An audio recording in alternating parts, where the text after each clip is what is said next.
It's expected throughout the game. Late season excellence from that big league team in Denver. Last night behind Troy Tulowitzki and friends, the Rockies knocked down the Diamondbacks in convincing fashion, 13-4. And the nightly party in Lodo seems to be just getting cranked up. Game 2 at 20th and Blake. Next.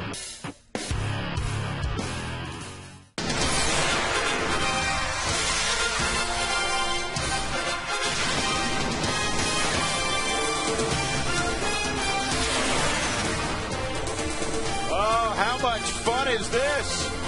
The Rockies looking to make it 9 straight tonight, and they've arrived early. Game 2 of this 3-game set.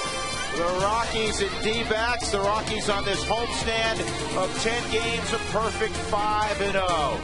And the Rockies will remember tonight, like the rest of baseball and all Americans, the tragedy of 9/11 in 2001, and special ball caps will be worn this evening. We check the NL West standings.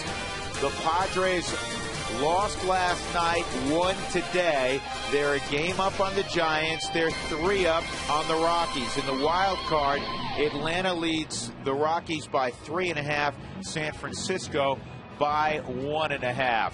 The responsibility of the Rockies is just to keep on doing what you're doing, keep on winning. With George Frazier, I'm Drew Goodman, and tonight the Rockies will have Ubaldo Jimenez on the hill. And we haven't talked about this really in a while and shown the other candidates, but Ubaldo may be the top candidate for Cy Young in well, he should be right now just because of what he's done at the home market. He's 9-1 in this ball yard.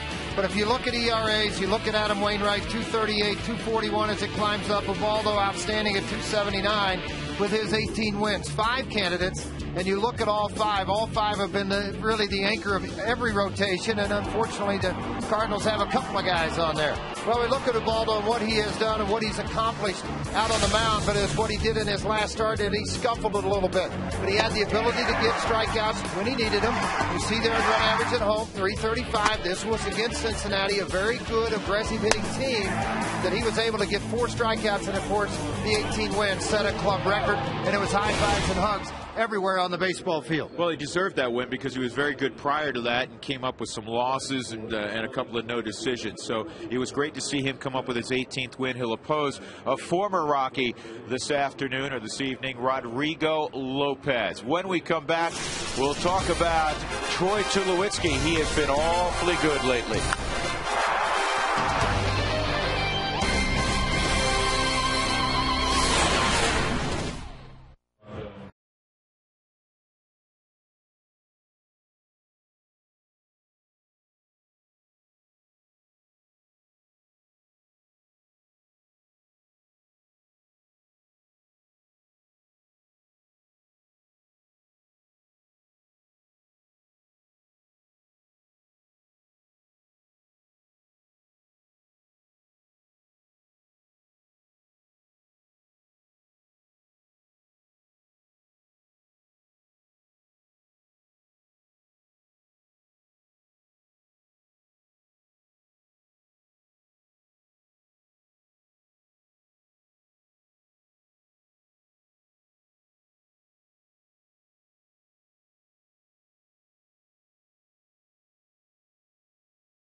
Babcock on a number of items down the left field line.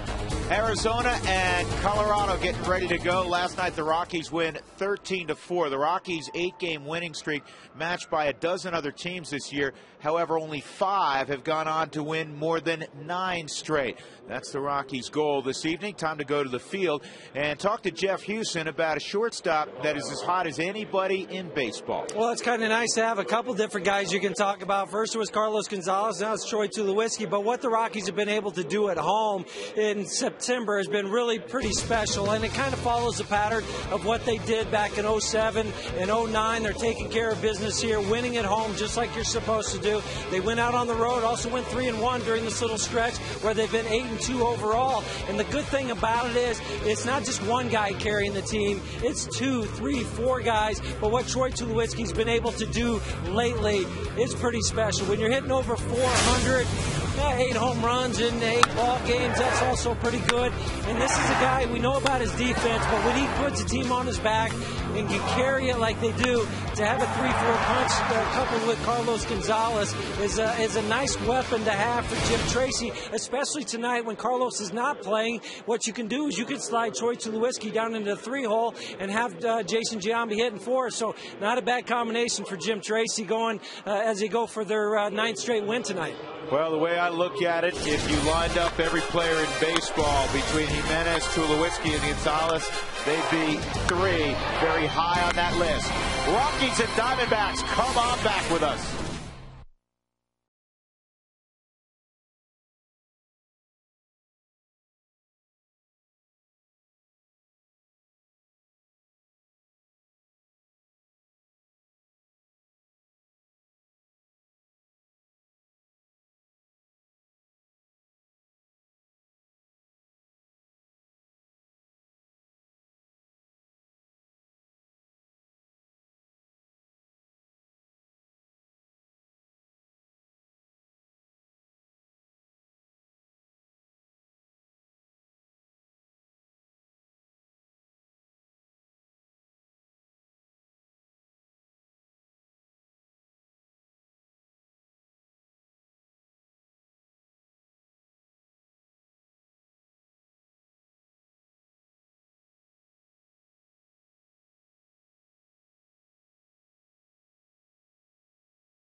Rockies baseball on FSN is brought to you by Quest High-Speed Internet. Get blazing fast speeds that won't burn up your wallet.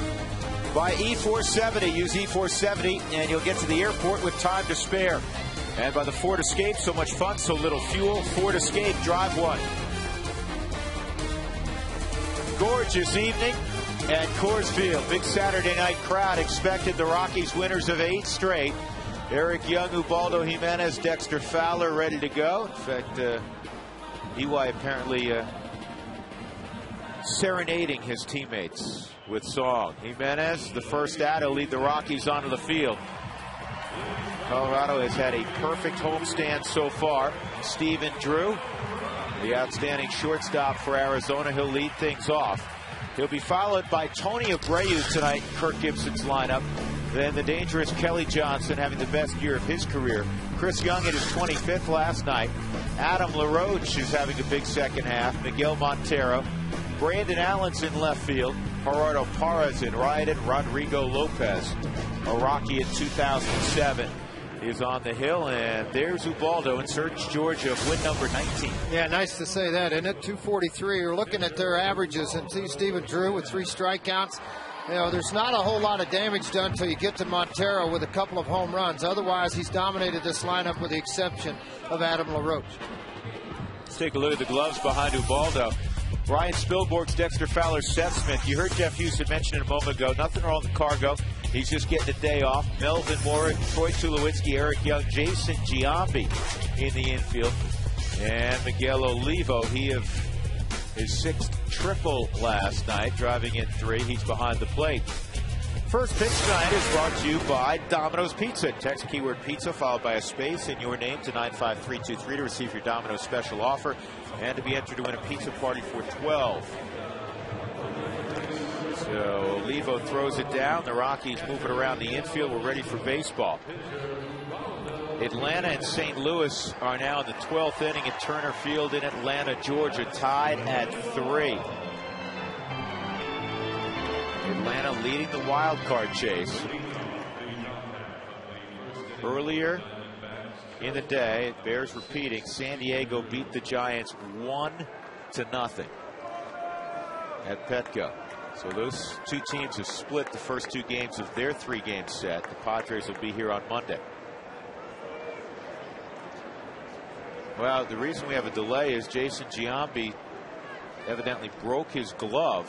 Chris Ionetta's the one going down into the tunnel since he's gotten a game action at second. He's the other right-handed throwing first baseman along with Melvin Moore.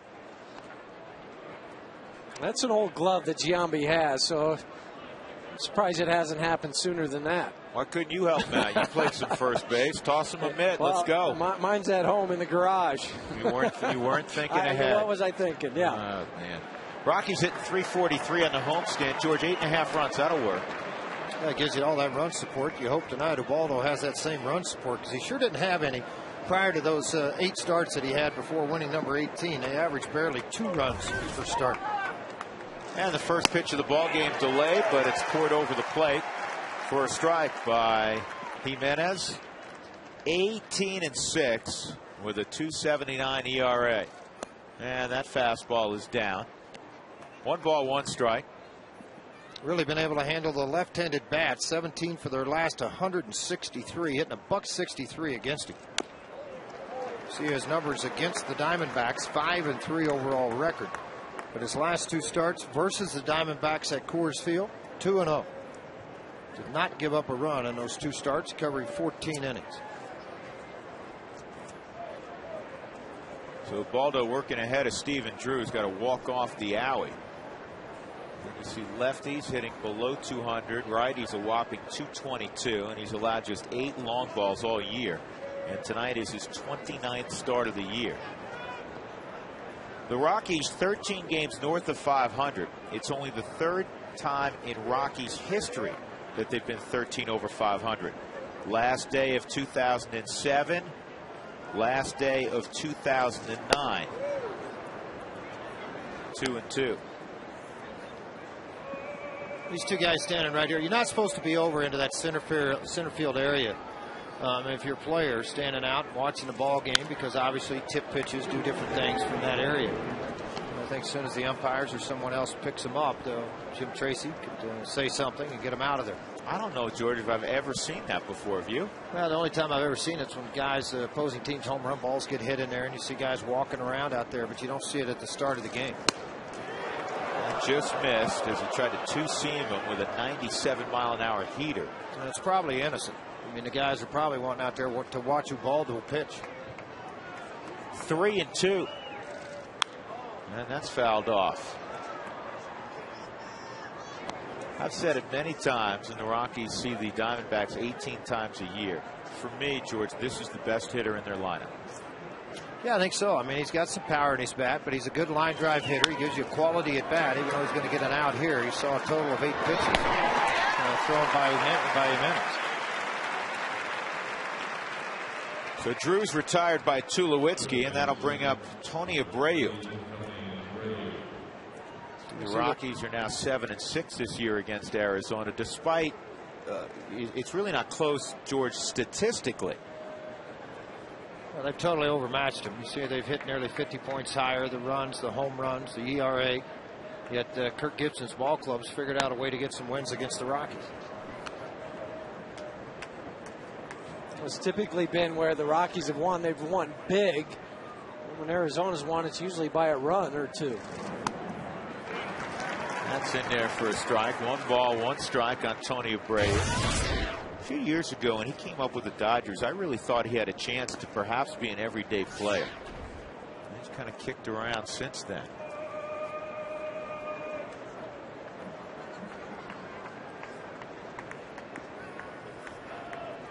Baldo on the hill, the Rockies winners of 8 straight. You don't get tired of saying that. And you also, we haven't mentioned it yet today, but fellas, it's nice for Baldo to go out there where he's not stopping a losing streak, which he's done too many times this year.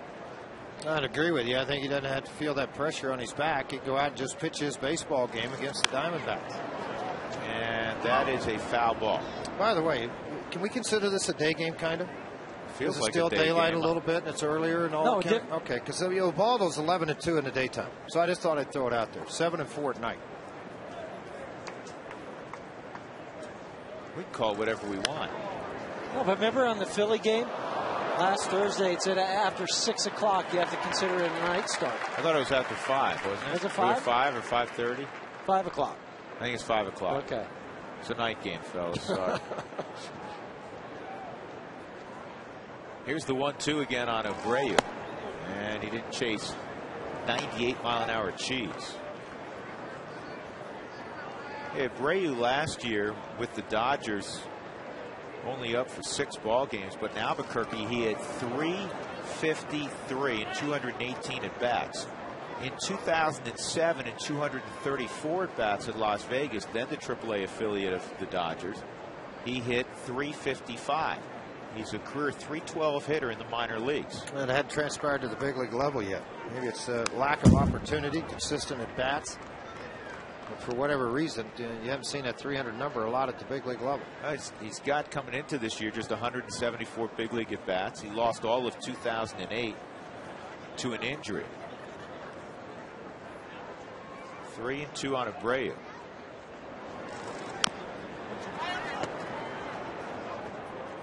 Pretty good split. Well, 2 hitters in. Jimenez has thrown 17 pitches. They've been fouling off a bunch. In his last start, his 18th victory, though he had trouble after the first 2 innings, in those first 2 innings, he threw only 22 pitches. Well, he just blew people away. He struck out 4 of the first 6 he faced, too. I mean, he was just flat and filthy. And then the wheels started to come off in the 3rd and 4th inning a little bit, but he regrouped and able to get through the ball game, get a win. Well, it's now over at Turner Field. The Braves won 6-3 in 12 innings over the Cardinals. And he got him on a split. That's a gorgeous pitch. There's the first strikeout of the night for Ubaldo Jimenez. Coming right out of the hand, you can see the split finger with his long fingers really allows him to hide and disguise this. And that ball hit well behind home plate. Miguel Oliva with a nice block on a strikeout. Jimenez needs 1 more strikeout. 3 more strikeouts to become the 2nd all-time strikeout leader, along with Jason Jennings. And Kelly Johnson takes ball 1.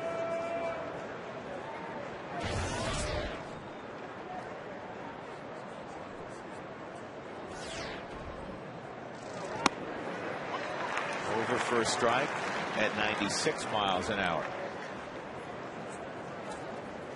Rockies playing Kelly Johnson straight up.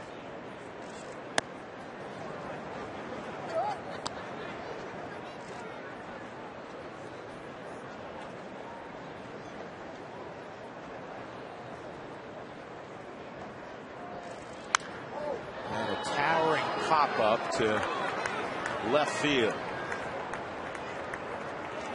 Spilborghs makes the catch, and Ubaldo works a 1-2-3 first. We'll see the Rockies on offense against Rodrigo Lopez when we return to Coors Field.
On offense, and that is exactly what they've been doing of late. Eric Young, Dexter Fowler, the two good buddies, they have been extraordinary during this 8-game winning streak. It'll be EY then Dexter. Troy Tulowitzki slides in the 3-hole. Cargo getting the night off, at least the first part. Jason Giambi will bat cleanup. Seth Smith next. Melvin Mora, he's done a great job. Ryan Spilborgh's Miguel Olivo and Ubaldo Jimenez against a real gamer, a guy who battles, Rodrigo Lopez. A lot of innings pitched this year, 171. He's given up 196 hits, struck out 97. Fully recovered that second year after Tommy John. He's a good man, and it's good to see him working his craft again. He has given up, though, George, 33 home runs, which is the most in the National League by 5. Ted Lilly's given up 28, so the long ball has really hurt Rodrigo. Yeah, the other guy is Shields in the American League, 32 is right behind him overall in baseball. 2-1. Aaron with 29, Vasquez and Lilly with 28. Last win, July the 8th. It's been a while since that span. 0-6 with an earned run average near 7.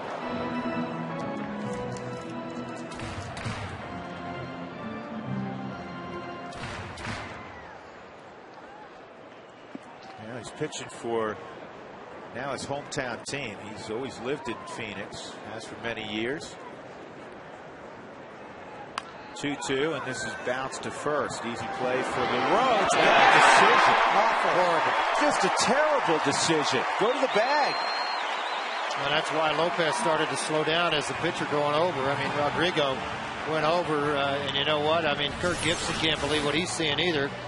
You watch Lopez is going to break to the bag because he didn't know if he can get there, and then when he does, he stops. That little hesitation created the base hit for Eric Young. It's a terrible mental error because as a first baseman, when you have a speedster running up the line, if you step in front of him, he will slow down, and if you go straight to the bag, you'll end up getting the out more times than not. Well, give Eric Young credit. On a ground ball, a two-hopper to the first baseman, he ran like it was an open tryout in a 60-yard dash, an infield hit. Here's Dexter. Last night, the Rockies able to take advantage of an error by Mark Reynolds with 2 outs and put a spot on the board. Now you hope you take advantage of a mental mistake defensively and put a spot on the board. Hey, Huey, that happens to teams that are not sharp. Exactly right, and there's a reason why they're 57 and 84 for that play right there. That's just inexcusable. Lopez misses there 1-1. Now you have to deal with EY's speed. He has 12 stolen bases since his recall on August 14th. That is the most in baseball. 1 ahead of Coco Crisp over in the American League. 2 more than our old friend Juan Pierre and Shane Victorino with the Phils. Yeah, the option too. You can hit and run.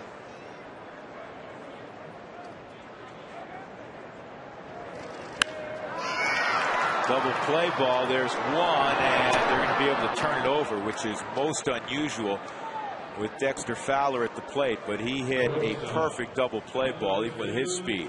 Let's take a look at the scouting report on Rodrigo Lopez, who's making a start for the Arizona Diamondbacks. The one guy he wants to avoid, who's seen him the most throughout their career, has been Jason Giambi. 35 at-bats, 11 hits. 4 of those 11 have left the yard. 9 RBIs.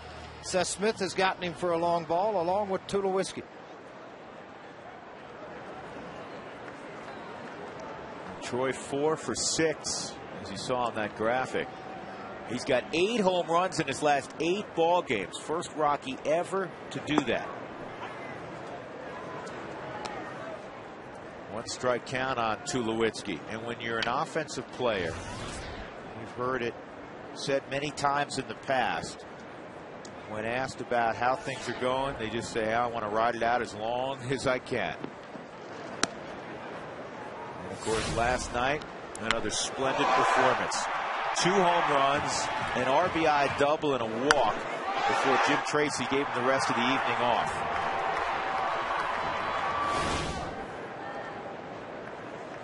Well, Lana did a piece in last night's ball game about Miguel Olivo and how he was thinking. Well, when you're going great, you don't think at all.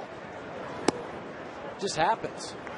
Well, the ball looks like a beach ball. Oh, it's so much fun. Doesn't look like a ping pong ball coming at you. You're picking up every rotation, every spin, seeing the ball right out of the hand and taking advantage of it. 2 balls and a strike, 2 outs, nobody on. Bottom of inning number 1.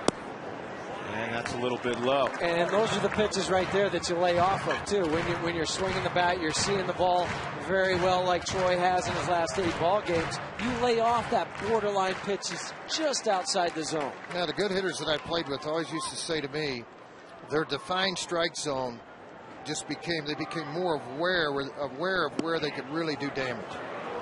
And they just attacked the ball when it got in there, and there wasn't any pop flies. It's kind of like the reverse side when a pitcher's throwing hanging sliders and the fastball's up, yet they're winning baseball games. Everything's going your way. I mean, it's a fun time to be in the uniform. 3-2. And this ball in the air off the end of the bat to Brandon Allen. And it's a 1-2-3 beginning for Rodrigo Lopez. So nothing decided after 1. We'll play a second inning.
What do we have here? We got Go Rockies, Rock Timber, that'll work, and Ubaldo for president. I'm sure, you know what, right now Ubaldo probably could garner a few votes. Nice hairdo. Dad had it too. It's a family affair with the purple hair. Chris Young at the plate, and Jimenez misses away, ball 1.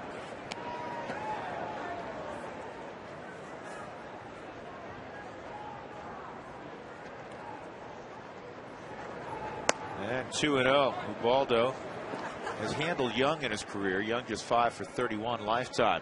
All right, text your answers to 95323, our Breaks Plus poll of the game. Would you like Tom Helmer to do an encore singing performance tonight?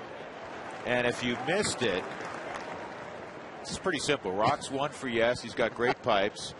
Rock's 2 for no. Pass the earplugs. I'm in. I want to see him dance. I want to see him sing. I thought he did a commendable job. 2-2. I was entertained. It's raining winds. It's rain and winds. Hallelujah. It's rain and winds. Followed by Don't Stop Tulo Get Enough. Don't stop till I get enough. Come on. Keep getting hits. Don't stop till I get enough. Plus more. More. From the clubhouse, you'll enjoy it. More. We're going to party like it's 1979 out here after the game, guys. Hey, I want an encore. And if Tom has to sing, he has me to blame since I brought it up. I didn't think he could reach. That was close to soprano, wasn't it? That was great television last night, getting them fired up out in center field, as they do every night. It seems the crowd continues to grow out in center field after the ball games. We had a nice little crowd out there for the pregame show today. Starting to get some action there, too. Huey, when are you going to sing? I'm not. I leave that up to the professional and Tom. It's kind of a rather cavalier use of the word professional, isn't it? I was entertained, though. I said it last night. I thought Tom did a marvelous job. I think he has to do an encore performance. Here's the 0-1 up and in on LaRoche, 1-1. The music's got to be right there. Yeah, last night it was disco night, so it just kind of fit right in. Yeah, it's perfect. We'll come up with a theme for the night. And LaRoche bounces this one foul. 1-2.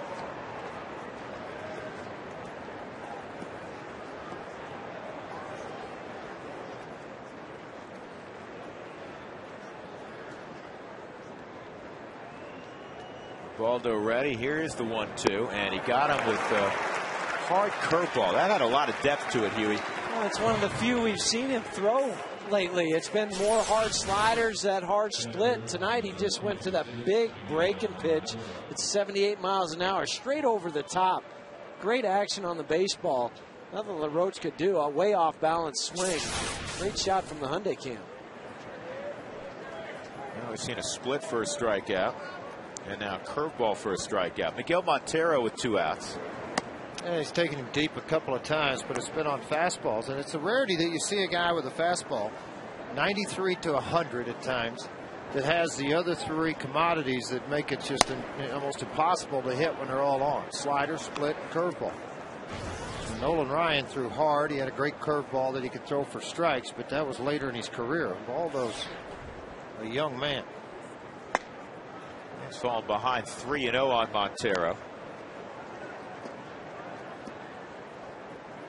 Arizona has now lost 5 of their last 6 after a very good August. Played a couple games above 500. He gets the green light, 3-0. And he pops it up. Miguel Olivo. Oh, tough play. I mean, it's really a play. He called off Melvin Mora. And there's some wind up there, evidently. Good play, though.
Inning against Rodrigo Lopez. Let's check in with Alana Rizzo. Hey, Alana. Hey, guys. Here's a story you don't hear in Colorado very much for obvious reasons. Manager Kirk Gibson of the Arizona Diamondbacks was stung by a scorpion on Tuesday while putting on his riding shorts near his home in the Arizona area. He went for a ride the next day. His left thigh was still very numb, as you might imagine. And he put on his riding shorts and he said he rode by a bunch of scorpions. And when asked about the one that specifically stung him, he said, oh, he's gone. And I guarantee you all of the ones that I rode by are paying him tribute, but the one that stung him, no longer. Something you don't necessarily have to deal with in Colorado. A little bit of a lighter story for you guys, but he's fine. I can't imagine that would feel too good, though, guys.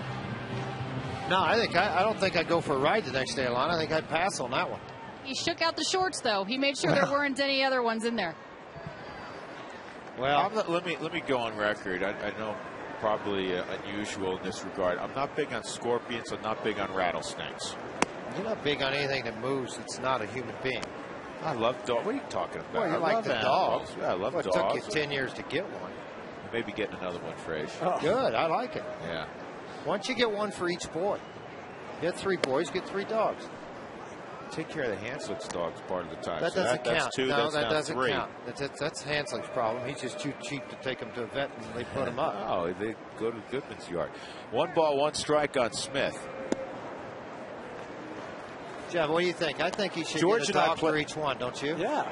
You know that, when we go down, we all play golf down in Phoenix, and there's these signs periodically on the golf courses. Look out for rattlers. Yep. Man, I bring that Extra wedge. dozen? Yeah. No, I bring the extra dozen and the wedge with me. You don't even go up there. Well, I do remember growing up in Arizona that you always checked your shoes before you put them on, just for that reason, so you didn't. Did you? Hey, Huey, because you grew up in Sedona. How many rattlers have you seen in your day? Oh, too many to count. Really? I'd have to take my shoes off.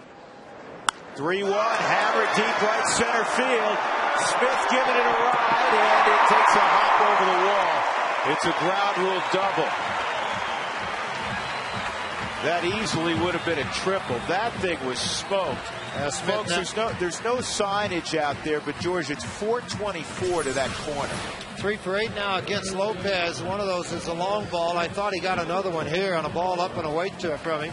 Lopez thought it had a chance, so it just short hopped the wall and up into the bushes in center field. So with 1 out, Melvin Mora will come up. Second hit for the Rockies. No score, bottom of 2. And Mora takes a strike. Seth Smith putting together better at bats of late. 7 for his last 19 after Huey is 6 for 56. Period.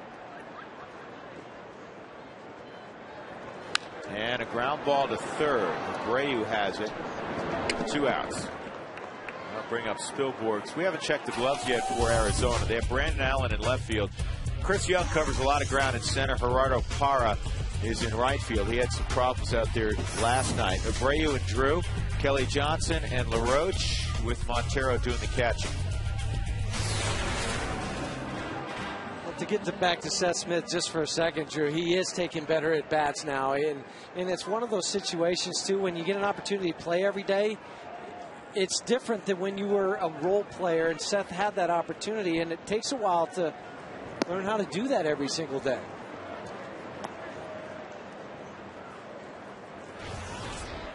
Spilborghs has done damage this year against Arizona. 7 for 19. A lot of damage also in the month of September. 421 average, 8 for 19. Runners in scoring position, 277 this year. Spilly drove in a couple runs last night.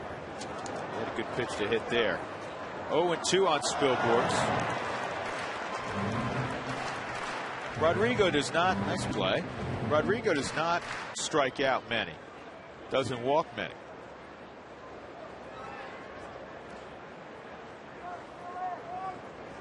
With 3 teams now in the NL West, he came up with the Padres in 2000.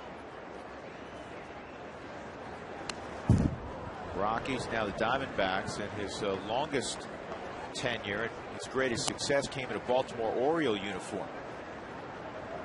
He's kind of fit in over here in the fact that he's a number 5 starter. He's pretty decent because he's not going to be a guy that goes out there and give you 8 or 9 innings, but he's not going to walk anybody. He's going to try to keep your ball club in it for 5 or 6 innings. This is in the air to right center field. An easy play for Chris Young. So the Rockies get a 1-out double from Seth Smith. Could not cash that in. We'll move on to the third. No score.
FSN is brought to you by AT&T. Find out what's possible with the nation's fastest mobile broadband network.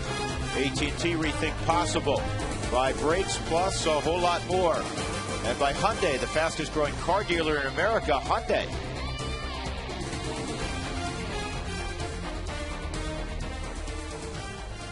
No scores. We go to the third. Drew Goodman, Jeff Houston, George Frazier, Alana Rizzo. This is Brandon Allen.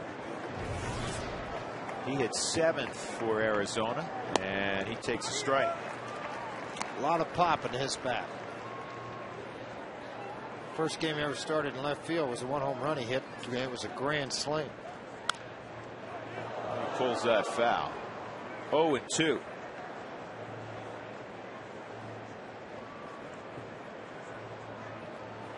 With that loss last night, Arizona has lost 2/3 of their games on the road. 22-44. And that was left up, and an 0-2 pitch served to right field, a base hit for Allen. First base runner for Arizona. That'll bring up Gerardo Parra. It'll take us to our Geico quote of the day.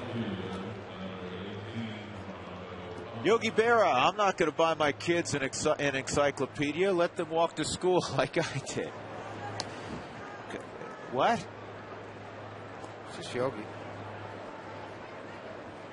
So we went in there to play an interleague play not too long ago. I said to Yogi, I said, you go to Japan? He goes, yeah, it's not as far as it used to be.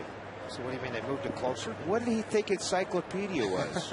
I mean, we're showing bikes there. Huey, you have any idea? I have no idea, but it's funny. It's funny. It's really funny when you stop and consider what. Huh? What? Drew, you want me to let you know that that duck really doesn't talk. You gotta love Yogi. 1-0 on Parra with Allen at first.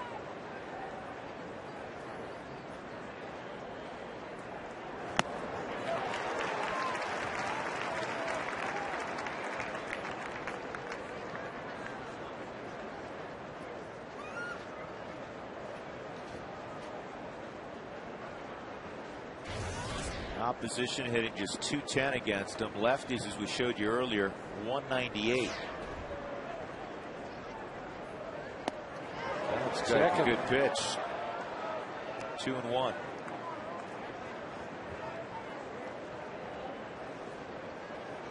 Did catch the corner of the strike zone. I thought he swung.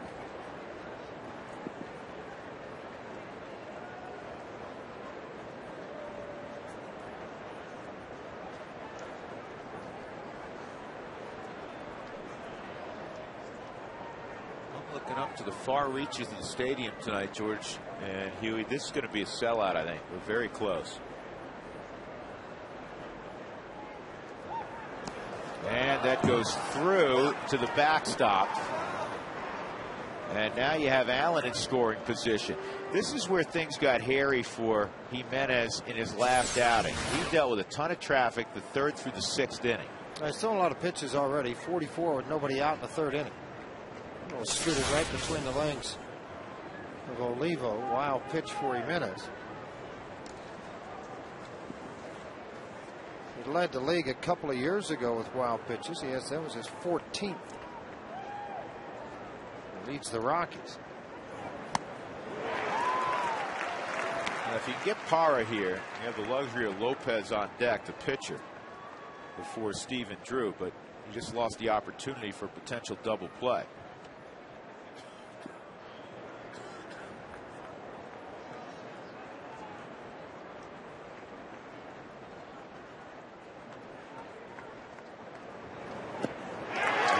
Strikeout.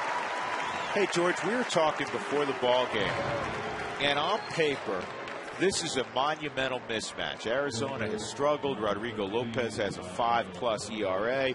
Ubaldo Jimenez, one of the best pitchers in the game. The Rockies have won 8 straight. They're playing in their backyard. And because it was overwhelming in terms of the numbers suggesting Colorado should win in a walk, you felt like this is kind of like one of those football trap games? Yeah, I did. I mean, I think it's going to be one of those 2-1, 3-2 ball games. Who blinks first? Last gets the ball into it. For me, that's what I'm thinking. that, you know, when you look at it on paper, you're saying, man, Ubaldo ought to dominate this team. Vance Allen over the ground ball to first base. But there again, you know, there's a lot of things that will factor into this game. And I just think it's a matter of time before you see how this game starts to unfold. The other side of it, history tells you too. Ubaldo made 8 starts. The club scored 8 runs for him.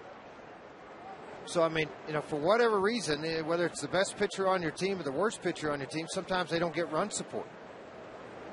Saw a graphic a moment ago with that strikeout, Ubaldo, in terms of all-time strikeouts, and he'll eventually be so far in front of everybody else it won't be funny, but he's currently tied with Jason Jennings, though. Jennings, I think, took 40 some odd more starts to produce those 622 strikeouts. JJ more of a ground ball pitcher. Stephen Drew, tough out. It's out of play on the left side. Brandon Allen at third with 2 outs. Well, we talked about wild pitches, 14 on the year. You got to be careful now. Drew with runners in scoring position and 2 outs, just barely above 200. A little less pressure. He's hit above hit 340 clip with 1 or less out. That's where you got to be careful of that split finger too, down in the dirt.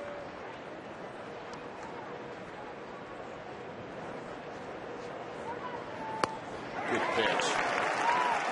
0-2. That's your basic 92-mile-an-hour slider. First time through the lineup. Just 1 hit, 3 punch outs, a couple on the ground, couple in the air. Actually 3 in the air to be exact. Make a pitch here. Here's the 0-2.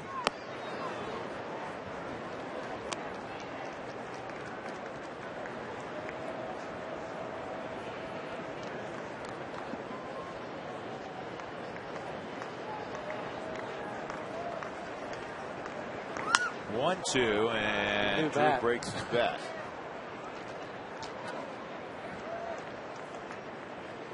A reminder, when the Rockies score 7 runs or more, as they've been doing on a regular basis, go to your participating Colorado Taco Bell locations the following day between 4 and 6 to get your Rockies tacos special.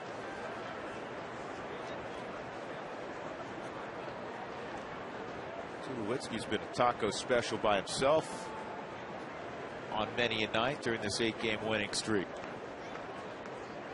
1-2 on Drew.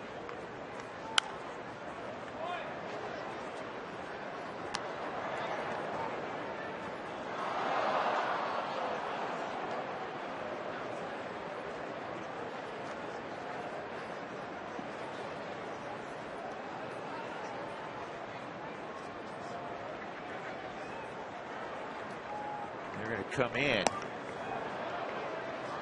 Not a bad idea after 2 pitches away that he's kind of flipped his bat at and went into foul territory. That's what happens a lot of times when you have nasty stuff. That hitter totally fooled. Just make enough contact to dump it into your outfield. If they go in there again or if they go split. Split. Strike 3. Drew doesn't even head down to first, and no problem for Ubaldo Jimenez. He strands Brandon Allen at third. He had a leadoff base hit. 4 punch outs for Jimenez.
fundraising initiative to address the mental health needs of returning vets. Today, players are wearing special Stars and Stripes caps.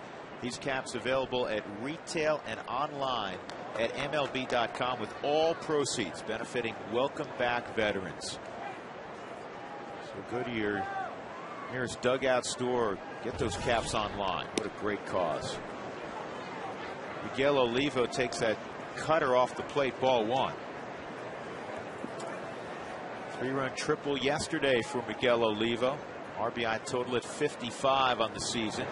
And a hard ground ball that Abreu dives, and now he's got to scramble to his feet. Wow. And he just did get Olivo. Head first slide. You see Miguel use that every once in a while to try to get to the bag. Abreu takes a base hit from Olivo. Olivo got out of the bag in a hurry, out of the box in a hurry. Look at this, a dive and a step, and he gets right to his feet in a very accurate snap throw to first base. Jeff, I got to ask you. Every scout will tell you you get there quicker running through the bag than diving. Do you agree with it? Yes, I would. I mean, because the way I look at it, if sprinters that are running down in track thought they'd get there faster, I know it's a harder surface, etc., but they run through it, don't they, with a little bit of a lean? Absolutely.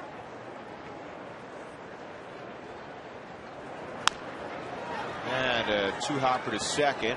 Jimenez retired too quickly out here in the third inning. That'll bring up Eric Young. And only 30 pitches now for Rodrigo Lopez. What a contrast to last night when Joe Saunders lasted just 2 1/3, gave up 7 runs, 4 earned, and threw a boatload of pitches. EY reached on an infield hit his first time up. Kind of a misplay, to be honest with you, between Adam LaRoche and Rodrigo Lopez. Thought about a bunt. For your plumbing, heating, and cooling needs, call Briconier at 303-777-3037. Think green, think Briconier.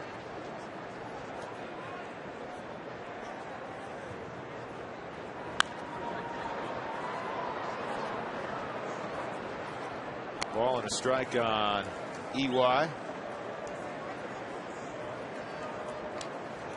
They did .393 this year, 28 at bats against Arizona.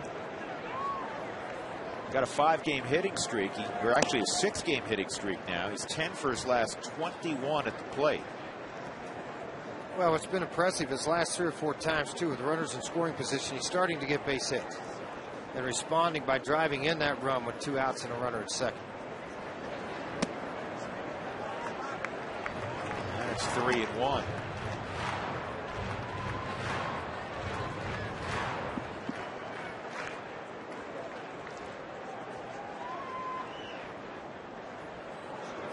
Boy, the one guy you never want to walk is the leadoff hitter, whether he's truly leading off an inning, Huey, or in this situation, 2 outs, because he's a threat to steal.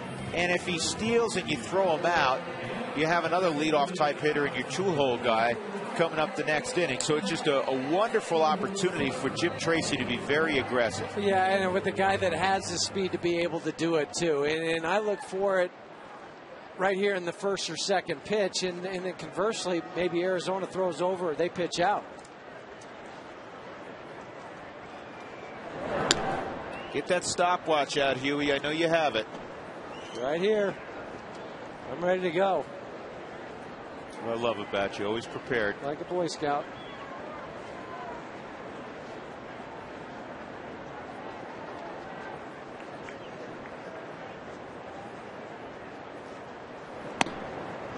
Slide step pretty quick. Yeah, 1.16. That's real quick. Yeah.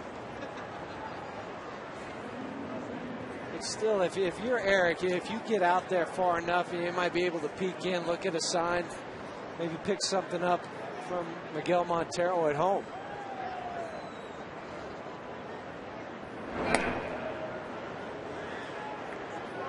Rodrigo's a guy that when he was with Baltimore, he won 15 games twice, won 14 games another season. Those are very good numbers.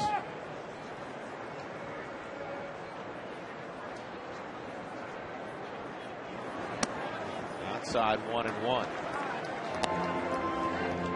Typically not a good pitch to run on. This one a little bit better, Jeff? Yeah, it is. Because Lopez is a guy that when he gets in these type of counts, sometimes he likes to go soft as far as a changeup away to get you over anxious to roll over on the ball. But if Dexter's able to lay off it, it's a good running pitch.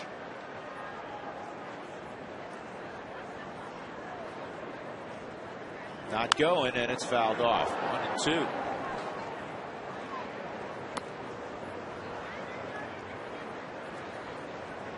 This is also another good count to go on. Breaking ball count. Well, the last pitch wasn't a changeup, but it was a slider.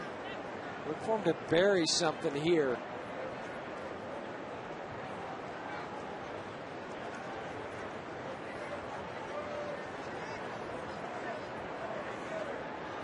He's pretty much utilizing a slide step 100% of the time, which I imagine is why you haven't seen EY try to steal yet. And he was on first base in the bottom of the first.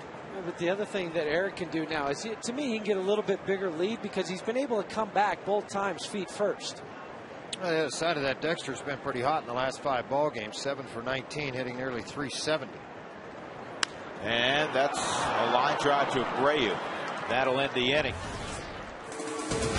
We've played 3 innings and neither team has scored.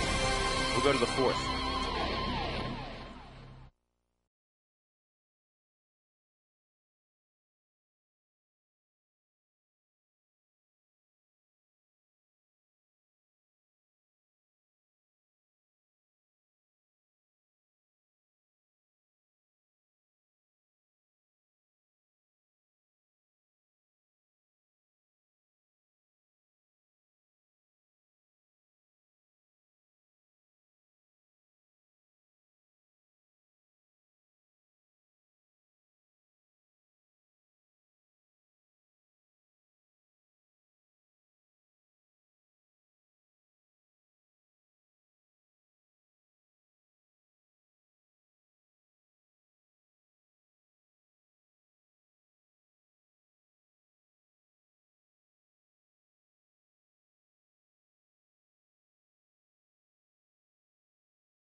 A question, and it reads, who was the last National League pitcher to win 20 games in a season?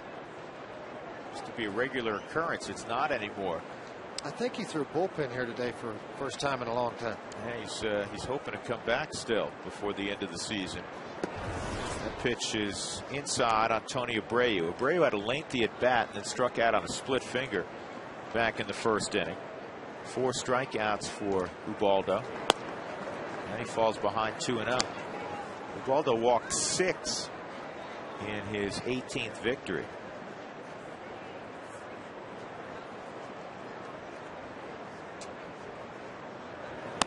(3-0). It's not quite the fastball command tonight. He fell behind. Parra he fell behind, or Montero? Yeah. It was Montero. Montero, 3-0. Well, that's the 5th 3-ball count he's had in the ball game. Working into the 4th, that's a pretty high number. Almost 50% of the batters faced so far. Here's the 3-1. Line to left, deep left, and it's misplayed by Spilborghs. That's going to turn into a double. And you can see that from up here that he didn't read that baseball off the bat. That was hit very well.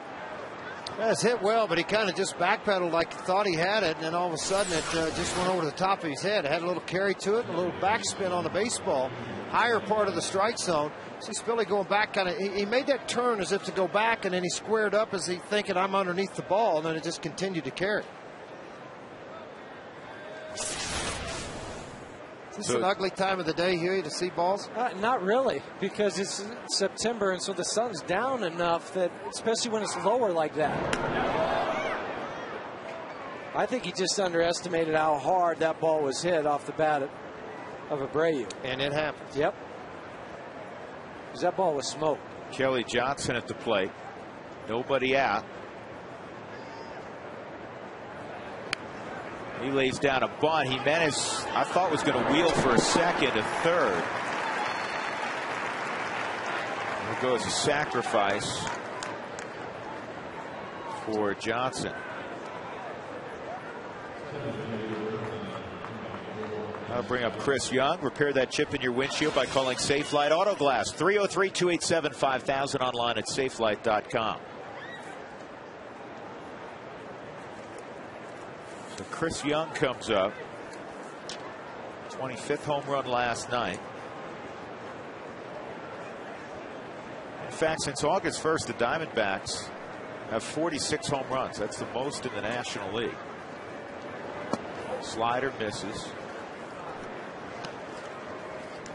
This is obviously one of those situations, infield back, that if Ubaldo can get to strike out, he'd love to. And Chris Young strikes out quite a bit. 124 times this year.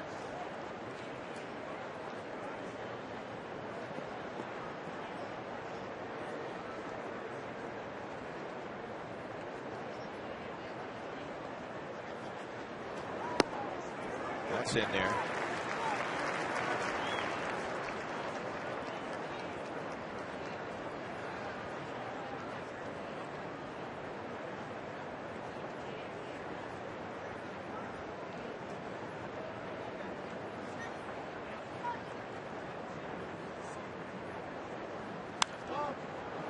And he's got a 2-strike count on him now, 1-2. Well, it gives you so many options. With the right-handed bat up, you can go slider, you can go that hard curveball if you want to the split finger. You just got to block it.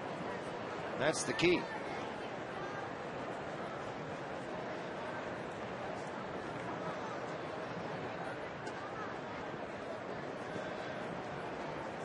Jimenez staring in at Olivo.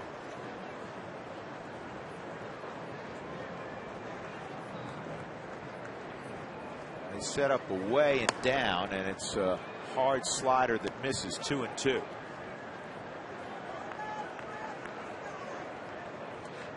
Well, the one area that you can also get Chris Young is to elevate a fastball right up by the letters by the Diamondbacks across his chest.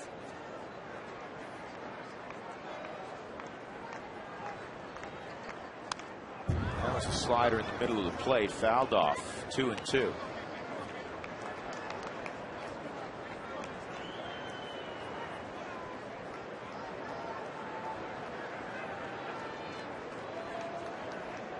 Every once in a while you'll see Ubaldo drop down. When he does that, he almost always throws the slider against a right-handed batter.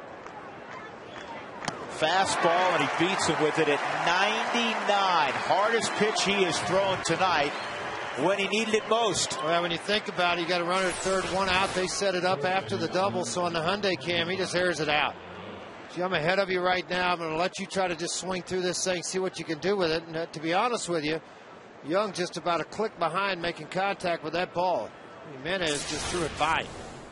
Not out of the woods yet. Second straight inning. A runner has reached third for Arizona. Adam LaRoche with 2 outs. Struck out his first time. And he takes a home run hack and fouls it back. It's 0-1.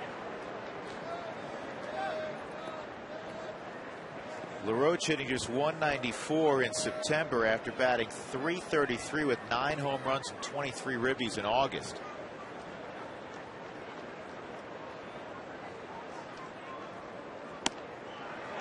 And that's a strike. 0-2. I'd like to see him just go right back in there again with that fastball. Yeah, don't slow it down. Yeah.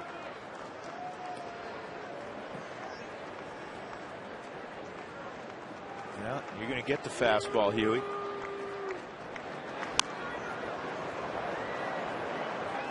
Good pitch. That one also at 99. But now you have him set up thinking, okay, I've got to try to catch up to that fastball inside. So if you do feel like you can go something soft, he should be out in front of it. Maybe the split here. You can go split or hard slider or fastball back inside. I mean, you got him set up any different way you feel comfortable throwing it. Went heater again, and once again it clipped 99 miles an hour. Kind of nice when you could sit on 99, Frage. Did you have that? No. No, I was a few clicks back of that. Tell you what I'd like to see him do right now is to throw the split and just bury it and have a Baldo and have Olivo block this thing. Just anticipate it and block it. The only thing scary about LaRoche, you know, if you don't happen to hit that 95 to 99 mile an hour fastball, he's a pretty good fastball hitter. Did he go? That was another 99 mile an hour heater. No, he didn't, according to the third base umpire, Greg Gibson. I don't think he went. I really don't either. Southwest is going to tell you whether he did or not. I don't think he did. It's so hard. I don't know how they do it. Looking down the line, you know, we get to slow it down. Good block. That was a good pitch too. I mean, you got to give LaRoche credit for not firing at that. You know, Drew, what umpires tell me, this is what they look for. They look right up this line and at third base and left-handed. That's kind of their line of mark. So when they see a bat head go beyond that, pretty much you're going to get rang up. 2-2.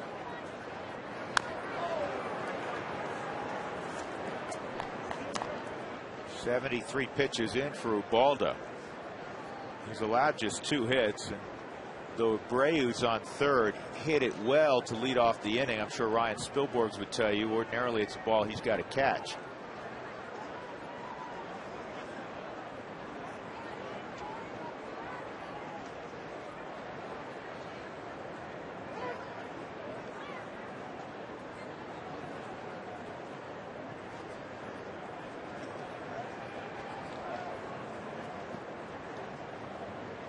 They called for the split. See if they call it again. Yep. And he got it. Great job of pitching from Ubaldo Jimenez. A leadoff double by Abreu. He strands him at third.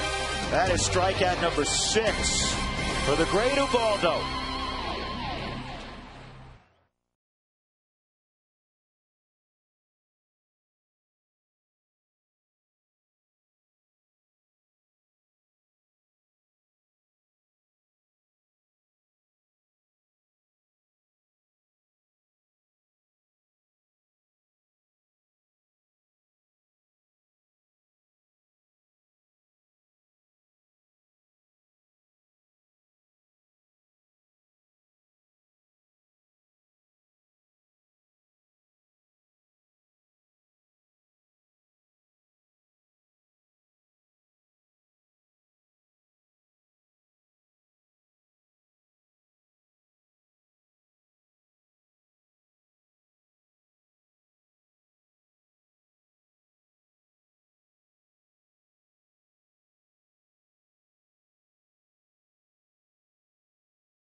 Right now with Ubaldo Jimenez, we go to the bottom of the 4th. Today's Fast Cash Sideline Report is brought to you by Fast Cash Gold Centers, where you'll always get 40% more for your gold. Once again, here's Alana Rizzo.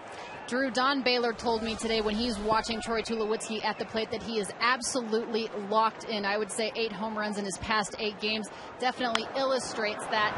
He also said, you know what, one thing I don't want him to focus on is when is this going to end, this offensive surge? And he said, what you guys were talking about earlier, like how long can I let this ride? He said, I don't want want him to worry about it. Just focus on what you're doing. He also said one thing that he's noticed that has helped Tulowitzki is he's not taking as many cuts in the indoor batting cage as he used to. He said, it's September. We don't want you to re-injure that wrist. We don't want your arm to get tired out. We need you to be ready to play game type of games. And he said not taking any more reps in that batting cage has really helped him to protect that broken wrist, guys.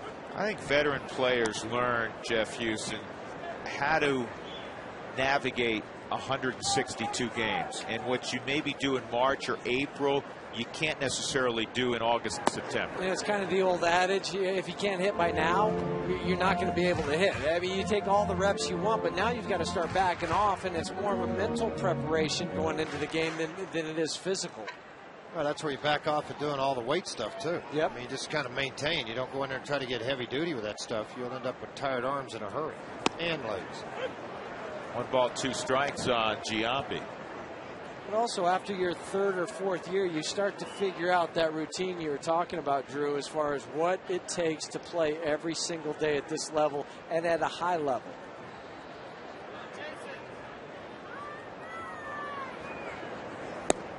Two and two.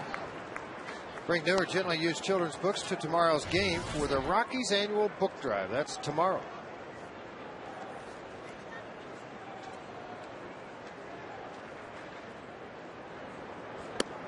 And Giambi waves at a pitch out of the strike zone, and that's the first strikeout tonight for Rodrigo Lopez. He's got 2 outs in the 4th inning, and Seth Smith, the only guy to hit the ball hard against him. He doubled to center field. A long drive that one hopped over the fence for a ground rule double.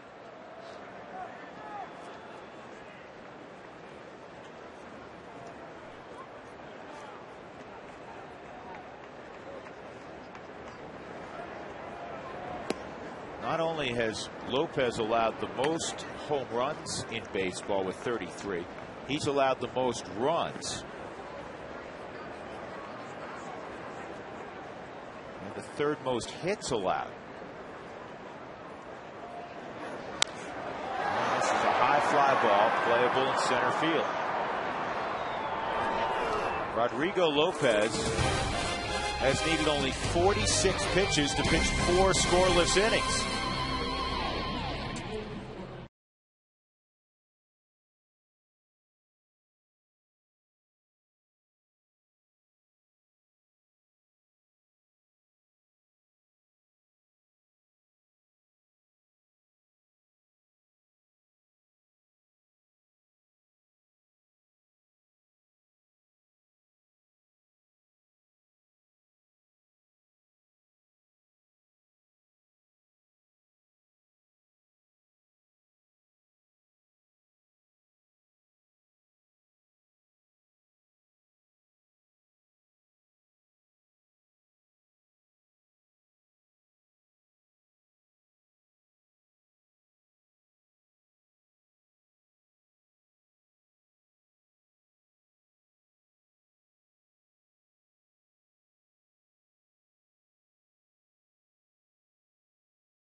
Baseball on FSN is brought to you by the Colorado Lottery. Don't forget to play. By the Courtyard by Marriott on the 16th Street Mall. Call 303-571-1114 and ask about our hometown sports package. And by the Great Colorado Payback, reuniting you with your money. Rockies and Diamondbacks scoreless as we go to the 5th inning already. Just 2 hits for each team. And Montero laces one over the head of Matt Williams, foul. Miguel fouled out to Miguel Olivo to end the 2nd inning. Big disparity in terms of pitches thrown. Jimenez has thrown 28 more than Lopez. One out of missed. It's 0-2 on Montero.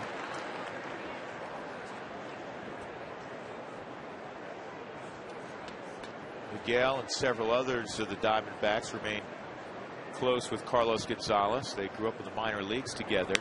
And that's Pope to Melvin Mora. Nice play by number 6.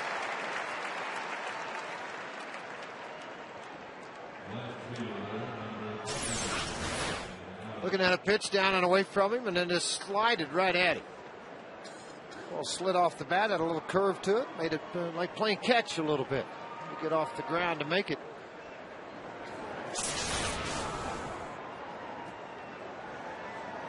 Brandon Allen singled on an 0-2 pitch his first time. He takes ball 1.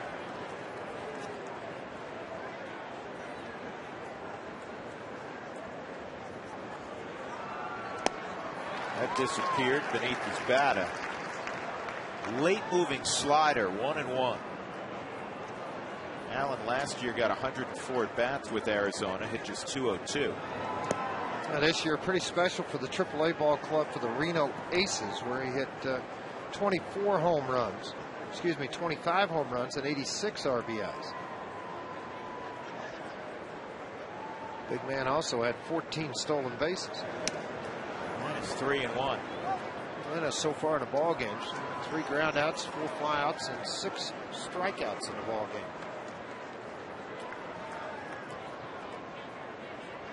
5th round pick of the White Sox in 2004. And Ubaldo threw a changeup on 3-1 to Allen and missed badly. So walk. That's the first he's allowed tonight with 1 out. And Parra come up. This date in history is brought to you by Dex One Marketing Solutions Business Results. September 11th, 2004. Fans in Phoenix hope to see Barry Bonds hit his 699th home run. They instead see a different milestone. He receives 3 walks from Arizona pitchers, becomes the first player to walk 200 times in a season. And how many of those were intentional that night? I don't know, but Doug knows.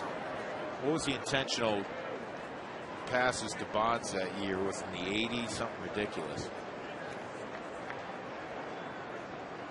1-0 on Parra. Parra struck out in the 3rd. It's interesting that Ubaldo's walked only 1. That's good news because he has the high pitch count. And he has intermittently been behind hitters. You would not say he's had great command tonight. Just 1 walk. He's been in a bunch of these this year. Tight ball games, but it's usually when you're matched up with a Lincecum, and it's not to disrespect Rodrigo Lopez, a very capable pitcher, but Rodrigo's not had a good year statistically. That's a strike. Yet the Rockies have only 2 hits, and one of those hits was a gift. Yep. It was a gift. The leadoff single by Eric Young was a gift. Defense, he played a little defense. It's an out, easy out. There haven't really been any loud outs against Lopez, who's on deck. Fly ball to shallow left field, coming on as Spilborghs, and he makes the catch. 2 outs.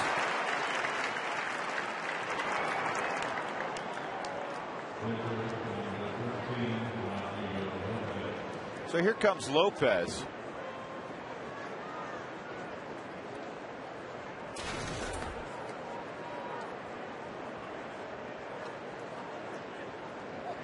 He'll be 35 in the offseason. Native of Mexico.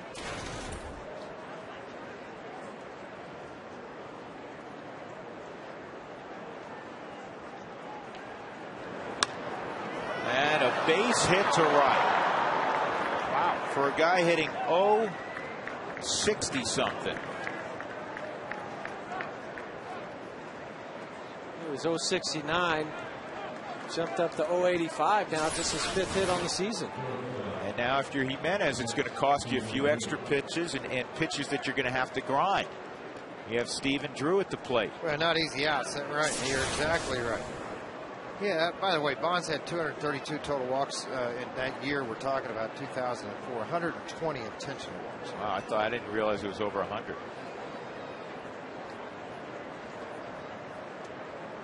Drew a ground ball to short and a strikeout. Brandon Allen at second, Rodrigo Lopez at first. 86 pitches in for Ubaldo.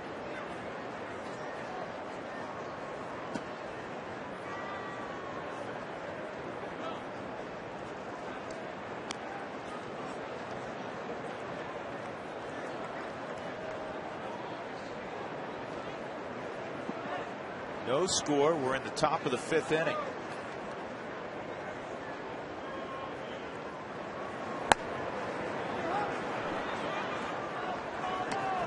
Spraying that fastball again.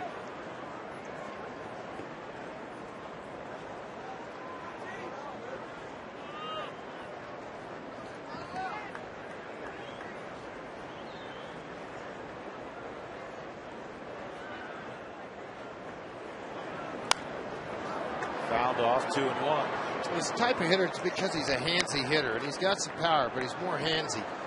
Meaning that Drew can flip his bat at a lot of pitches, nasty pitches, extend pitch counts, get a ball he can dump into the outfield. We said that earlier in another at bat. To lead off the ball game where it took 9 pitches for him to get through it.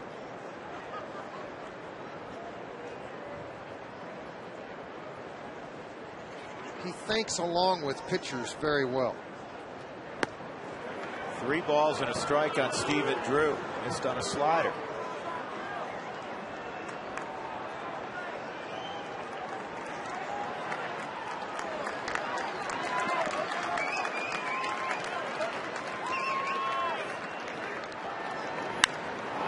In the air, left center field, long run, Spilborghs, he can't get it. Allen's going to score. Lopez is going to stop at third. And it is 1-0 Arizona. And that hit allowed by Jimenez to Lopez turns costly. And it really does. And it's going to slide out away from Spilborghs as he's running to the baseball. He's trying to take an angle to cut off the flight. And it does just get out of his reach by about a foot and a half when it got up against the wall. See on the Hyundai cam, not close to the baseball. I'll tell you what is a little more to me than anything, Drew, is the fact that the 1-out walk to Brandon Allen on a 3-0 count was as big as the hit given up also. I think that was the other thing in the inning, the 1-out walk to Allen. And then you give up a weak ground ball to the pitcher, but the 1-out walk, because it's set up perfect for you have Lopez to lead off the next inning. And now you got to go get Tony Abreu. He swung the bat pretty well against Ubaldo tonight. I know he's got the double, but even the first at bat when he struck out, he had some good swings at the fastball. Yeah, he did. He fouled off about 4 or 5 pitches. Ubaldo can't get ahead of a hitter right now.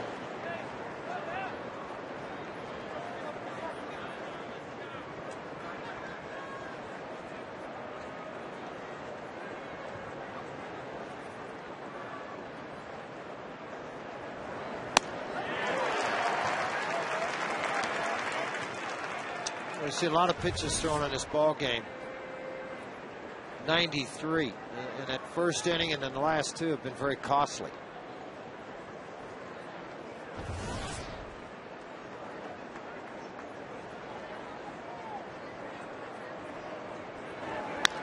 And a ground ball to second.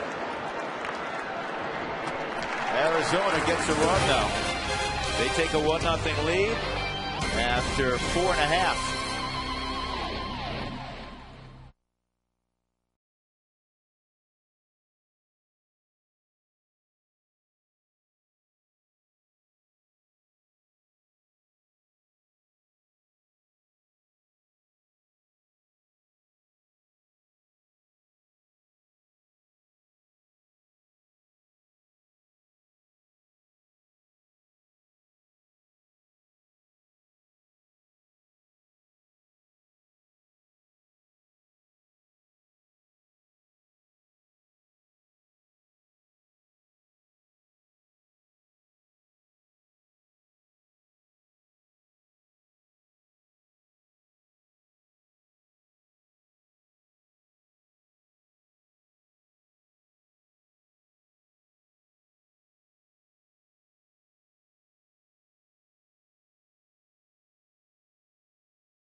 Monday, Ubaldo Jimenez earned his 18th victory of the season, a new Colorado Rockies record. Then on Tuesday, Carlos Gonzalez got the Rockies started with a 3-run home run against the Reds in the first inning. His 32nd of the year. Oh, how about stealing home? That made our AMCO plays of the week. Chris Nelson baffling Nick Bassett. That led to a 6-5 win on Thursday for the Rockies. Clutch plays of the week brought to you by AMCO AA MCO. Ubaldo Jimenez and the Rockies down 1-0 as they hit in the 5th inning. Melvin Mora, Ryan Spilborghs, and Miguel Olivo against Rodrigo Lopez, who's already having one of his better outings. Well, I think what he's done, he's had a couple of out-of balls, but he's also had a couple of areas where he's had very good command of his changeup, and he's had good command of that cutter that he'll throw 88 to 90, 91 miles an hour. And he's working ahead. Yeah, don't any pitches, 47 pitches. He's working into the 5th right now. Melvin grounded out to 3rd, and he takes a strike. Jeff, did you find when you were facing a guy that was not overpowered and a guy that didn't have a big-time swing and miss breaking ball, that you get a little anxious and eager to get swings? Sure do, because you're thinking, oh man, I'm just going to rake this guy. I'm going to hit him. And then so you'll go up there and you think, okay, I'll just take this first pitch. Well, then if he throws it for a strike, okay, I'm still okay. But then he throws that slider just off the plate like he did right there. And now you're battling down in the hole 0-2.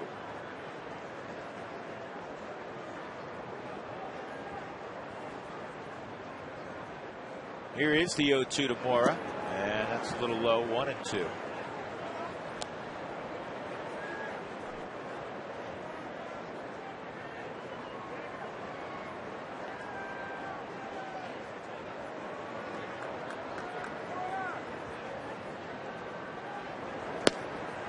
Just off the plate, trying to paint the outside corner, could not. 2-2. Rockies since 2007, second in September wins to the New York Yankees. Going to have another September to remember. Way inside, 3-2. Spilborghs will be next. So that's what happens when you don't have a swing and miss pitch or a blow away type fastball, that you nitpick the corners. You don't go ahead and attack the strike zone, and that's what he's done. He's missed in, he's missed down, and he's missed away. This could be a problem. It's going to be. An infield hit for Melvin Mora. You got to get it started somehow. Take it any way that you can.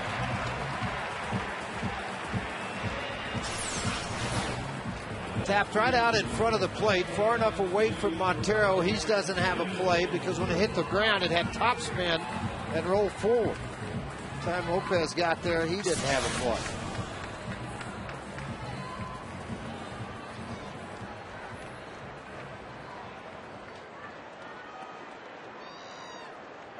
So here's Spilly. He had a fly ball to center field his first time up. 1-0 Arizona. Bottom of 5.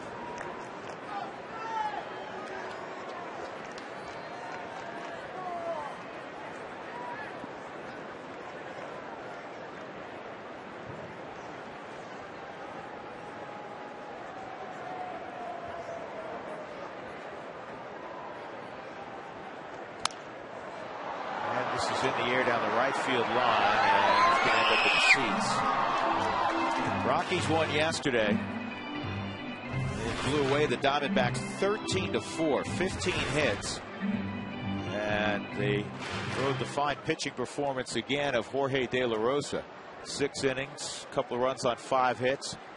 10 strikeouts, did not walk a soul. Last 39 starts for De La Rosa. The Rockies team record is 29-10. In the air to center field. Chris Young right there, 1 out. That'll bring up Miguel Olivo, and it'll also take us to Outside the Box, brought to you by Jack in the Box. Olivo with 6 triples this year. The last catcher with 6 triples in a season, Michael Barrett with the Cubs in 2004. And the Rockies lead the big leagues in triples by 10 over the New York Mets. Outside the box, brought to you by Jack in the Box. Olivo robbed of a hit. A fine play by Tony Abreu, the third baseman for Arizona, his first time. Mora at first.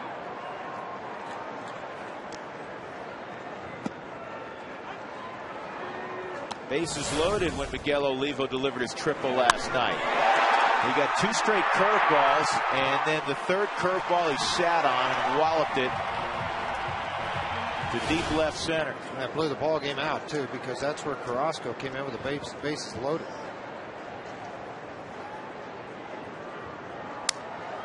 And Miguel breaks his bat. It's 0-2 here.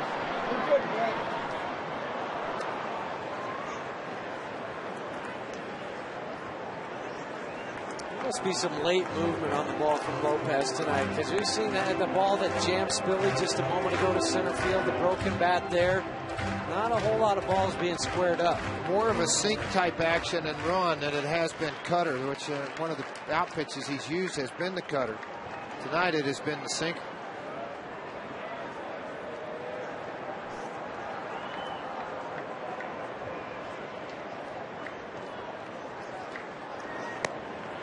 One and 2. Predictably, Lopez works away from Olivo, and you'd assume in this sequence you're going to see slider at some point away coming up, because that is a weakness for a lot of hitters, especially in a 2-strike situation. Now he went in and got the strikeout. 2 outs. That'll bring up Ubaldo Jimenez. AT&T trivia question, asked it earlier. Who was the last National League pitcher to win 20 ball games in a season? We gave you enough clues. If you get this one wrong, shame on you. Brandon Webb. And Webb tossing earlier. He's thrown some bullpens lately. He has said that he hopes to throw for the Diamondbacks before the end of the season. And I don't think he's talking about making a start. I think he's talking about working an inning or 2 out of the bullpen. He has not pitched in the big leagues since the start of the 2009 season, when he faced the Rockies on opening day. He lasted 4 innings. The Rockies got after him. He hurt his shoulder. 2-strike count on Jimenez. And Josh Burns, former general manager, thought he would be ready by the season, so they picked up the $10 million option for this year with anticipation that he would be there. He has not.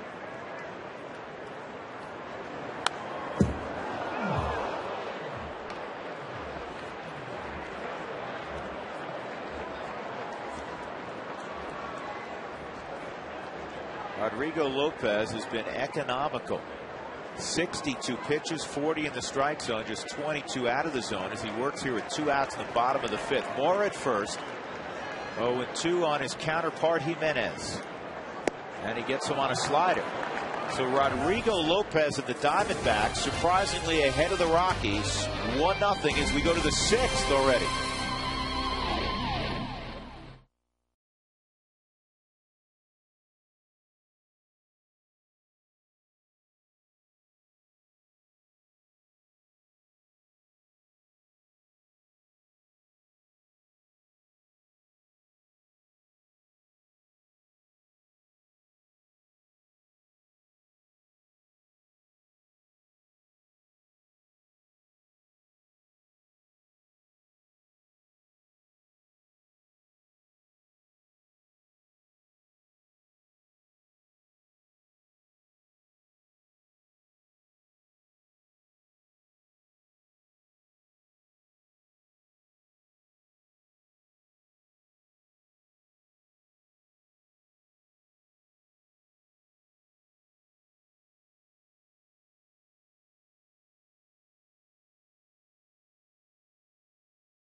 Ahead brought to you by E470. Open your Express Toll account today and start saving money on E470. Arizona tomorrow afternoon, and then the Padres come to town for an enormous series Monday, Tuesday, Wednesday afternoon. Rockies will have Thursday off. They'll resume action in Los Angeles against the reeling Dodgers on Friday. Saturday's game will be nationally televised on Fox. And the Dodgers leading Houston now 5-3 in the ninth inning. It was a 3-3 ball game.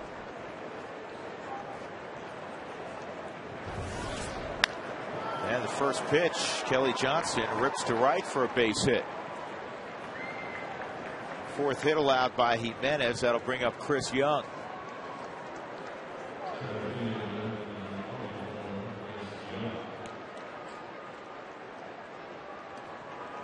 Ubaldo had a 1-2-3 first, a 1-2-3 second, but he had to utilize a fair number of pitches. He has struck out 6. He's allowed 1 run on 5 hits. He's walked only 1, but he hasn't had great command.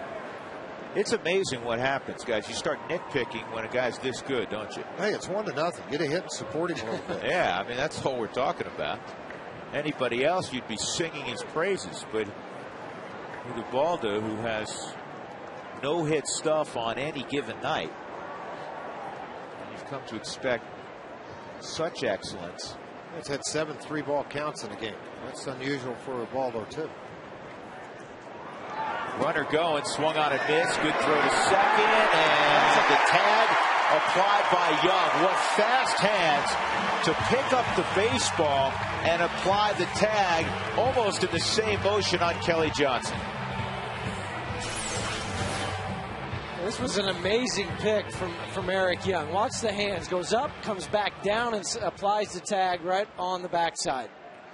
And Huey, really a bad slide in that his legs get curled up. He never really extended toward the bag, did he? Well, I don't think he extended because he saw the glove there. He was trying to kind of do what we saw Brandon Phillips do the other day with the swim move with the arm. He was trying to do the opposite with the leg. The 0-2 to Chris Young. Fastball upstairs, 1-2. Looked like he really slid early, too. What a pick from Eric, though. That's a tremendous pick. And then to be able to whip it down and apply the tag.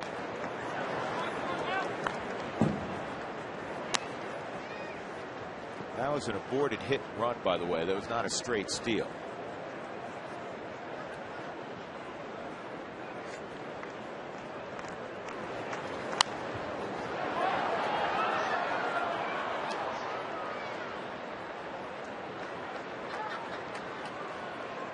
Olivo, he's thrown out almost 44% of would-be base stealers this year. Here's the 1-2. Fouled off. The Rockies' record for a catcher is Henry Blanco. He's always been a great catch and throw guy. He got 38.5% in 1999. Olivo much higher than that. That year, Blanco caught 37 would-be base stealers. Olivo's caught 31. 2-2 on Young. 3-2 on Young.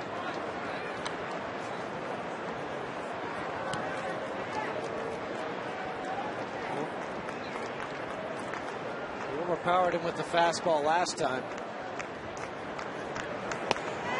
Strike 3 on the outside corner at 98. Young not happy with Brian Knight.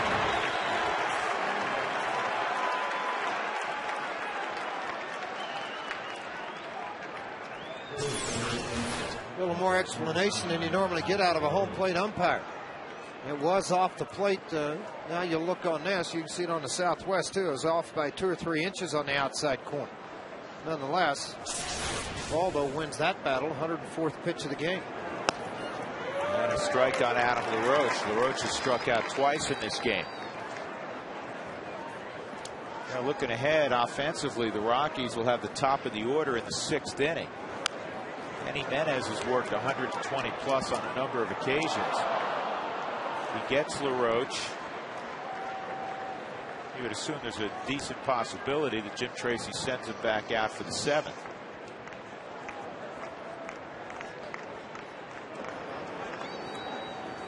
1-2 on LaRoche. Let's take a look at our Quest high-speed pitch. Rodrigo Lopez at 91. Ubaldo, a number of pitches at 99 in this game. It's brought to you by Quest, the high-speed internet provider of the Colorado Rockies. 1-2 on LaRoche. And a ground ball off the glove of Giambi. Young was going to be able to get there. Ubaldo was covering the bag. So it's a base hit for LaRoche. And now you're going to take a few more bullets out of the arm of Ubaldo Jimenez with that hit. Yeah, one step and dive for Giambi to go get to this baseball. Eric Young had gotten around on the backside of Giambi.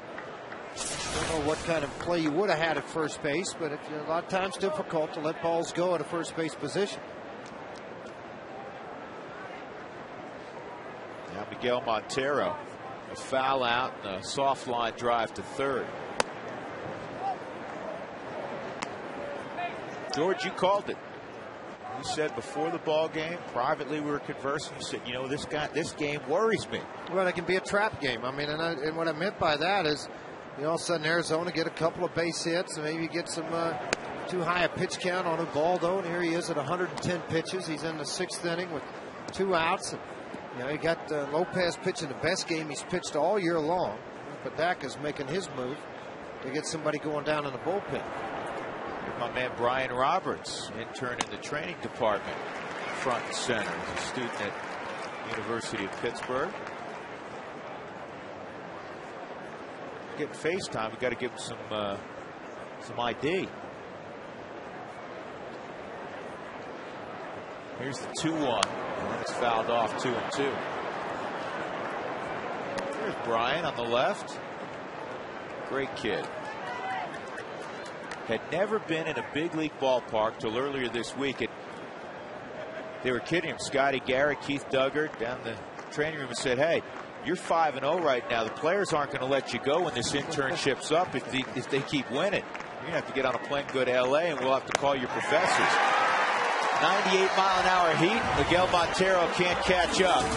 That is strikeout number 8 for Ubaldo. The Rockies got to get it going offensively. They trail 1-0.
Time for the Coors Light Freeze Can.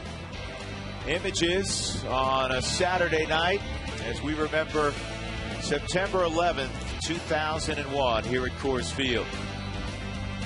We also honor some returning veterans from Iraq and Afghanistan. If you're going to do it, now's the time to do it. Ubaldo's giving you that chance. It's 6 hits, 1 run. And you're at the top of the order in the 6th inning. Tony Abreu will come in on the grass. EY has reached twice, an infield hit and a walk. He takes ball 1. Lopez has consistently worked ahead of hitters. Young, Fowler, Troy Tulowitzki. Again, Carlos Gonzalez being given the night off.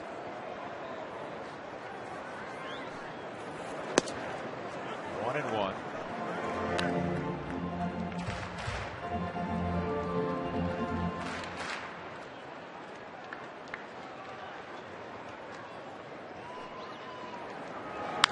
And a ground ball through the left side, a base hit.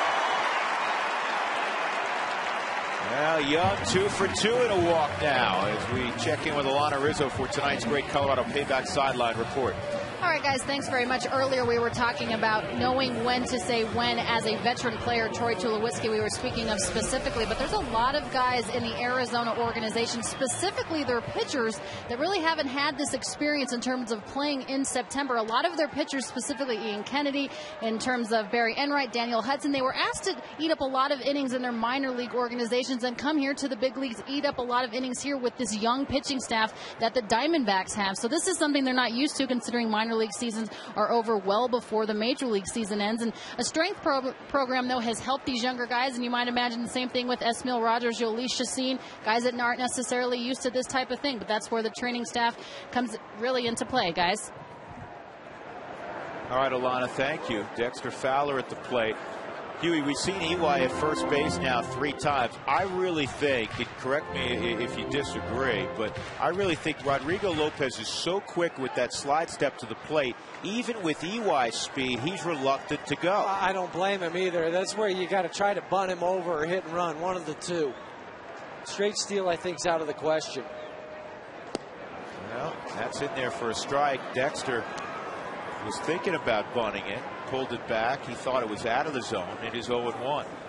I'm just looking down at the bullpen, George. I still see Matt Reynolds out there, so they're still throwing. That leads me to believe, although there's been any handshakes down here, that a ball though is going to be done.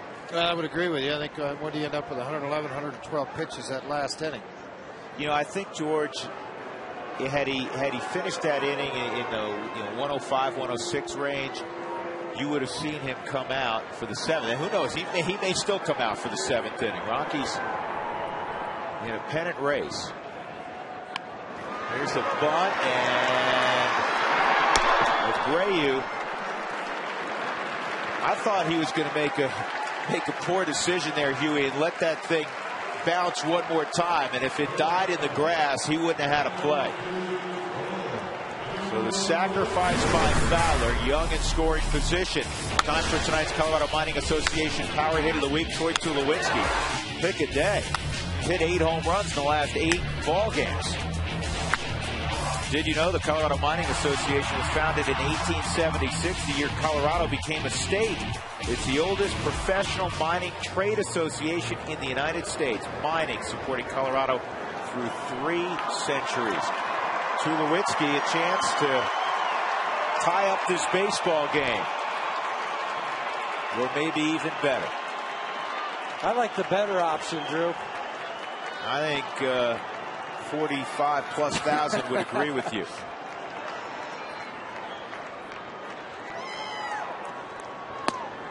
Takes a strike. Got to catch everybody by surprise, too. Fastball at 88. Fly ball kind of off the end of the bat, and a pop to short. The fly ball was to left field. Tulowitzki tied for 3rd in the big leagues among major league shortstops in home runs with 20. Alex Gonzalez has 22. Now with Atlanta, formerly with Toronto this year. Hanley Ramirez of Florida, 21. Juan Uribe, by the way, of the Giants, also has 20 home runs, a former Rocky. That's in the zone also. So quickly, Lopez ahead of Tulowitzki, 0-2. Take a look at his Amica hit zone. It's not how you're covered, it's how you're treated. Big numbers, obviously, up in the zone more so than down in the zone. See if he goes to that hip side slider at 82 miles an hour that he threw to Olivo for the strikeout. Throw right at the right-handed hitter and let it cut to the middle. Ooh, he did it. He did it. He threw a slider knee high. Tulowitzki didn't like the call. He's going to stick around home plate with Brian Knight for a moment. Yeah, probably what he's not going to like. So he's going to throw this right at this hip area here, and then you're going to get him to bail and give up on it. As a catcher, you really got to extend to this area and try to catch the baseball, where it's going to break out of the zone. Height-wise, I thought was fine. Did it wrap around?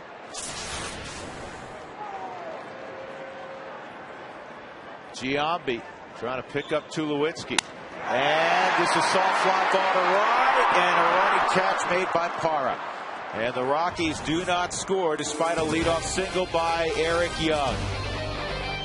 Lopez enjoying his finest hours of 2010.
For the Cooney Lexus look back, there's not much to speak of offensively. This double off the bat of Steven Drew with 2 out, just out of the reach of Ryan Spilborg, scores Brandon Allen, who had walked.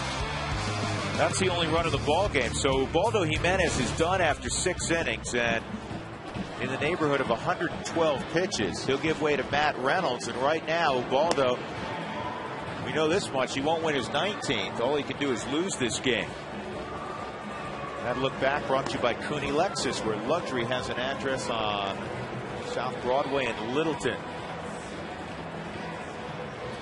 And Matt Reynolds has really given this club a boost in his first 10 appearances. Coming to the big leagues from Colorado Springs.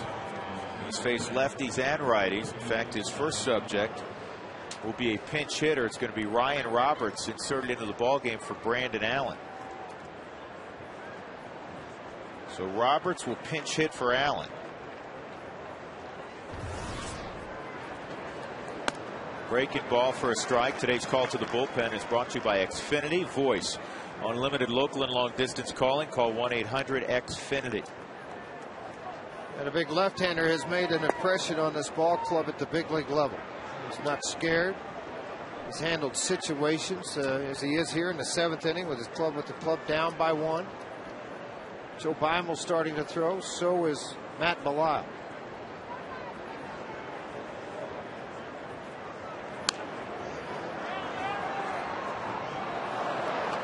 Roberts has had a couple of big hits this year off the bench against the Rockies in particular.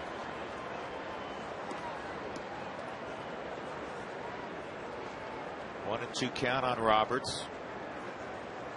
7th inning, 1-0 Arizona. And a fly ball that's going to drop in front of Seth Smith.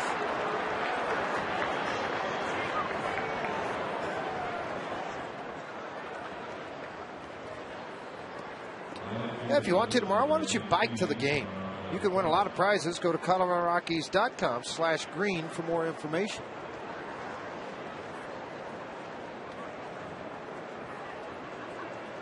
Now Gerardo Parra.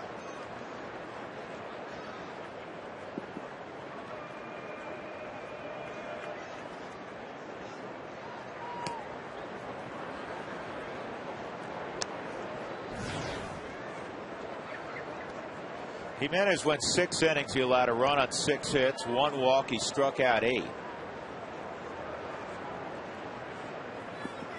I think you look at that performance, even though his command was so-so, you say that's a great performance. It's a winning performance. Unfortunately, Ubaldo and the Rockies trail 1-0. Rockies have been out hit 7-4. I think that's the biggest thing I look at in this game. Be out hit, only get 4 hits off of Rodrigo Lopez in 6 innings. Who has given up the 3rd most hits in the National League. Well, guys were hitting 287 against him.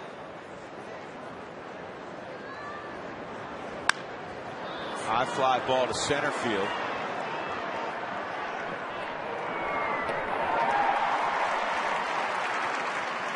I'm a little surprised there, Huey. 2 hands? That Ryan Roberts didn't tag up. And I'm not saying he would have gone, but at least tag, because that's, a fairly deep fly ball. At least put it in the mind of Fowler. Well, I come back to the bag and at least take 2 or 3 hard steps. Yeah, that's what I mean. Yeah, I mean, I agree with you on that one. Lopez at the plate. Lopez has one of the 7 hits tonight. He went. He never pulled the bat back, and a good call at first base by the crew chief, Jerry Davis. And on the overhead, you can tell it's been sold. Left the bat out there. Tried to attempt even on a nasty sinker. Coming in on the hands.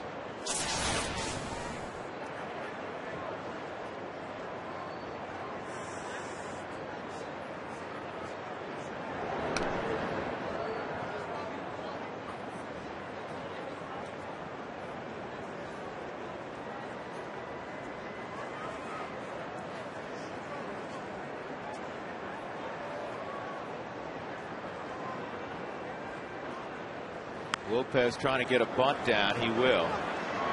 And Giambi does the prudent thing. Don't even risk throwing it, even though it's a 30-foot throw.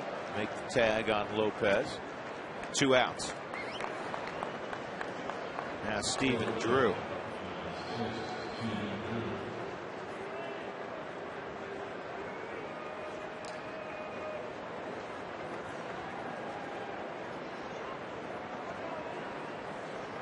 Drew has the only run batted in the ball game. That double in the 5th inning to deep left center.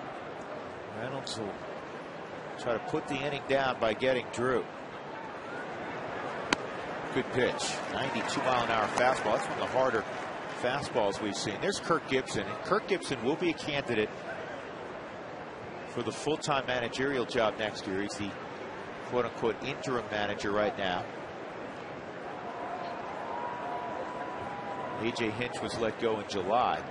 Gibson, there's Jerry DiPoto, who is the interim general manager, formerly a Rocky pitcher and worked in the Rockies front office, swung on a miss. Gibson had something interesting to say because he's an intense guy. That's how he played, and he has naturally very high expectations on how to not only play the game but conduct yourself as a player. And he said, if I'm back next year, it may be hard for some people to also be back. And I thought that was a really honest statement. And he didn't mention names. Didn't have to. Everybody will know who they are, who he's talking about. Yeah, everybody in the clubhouse will probably have an idea who he's talking about. Well, also a chance for him to put his thumbprint on the ball club.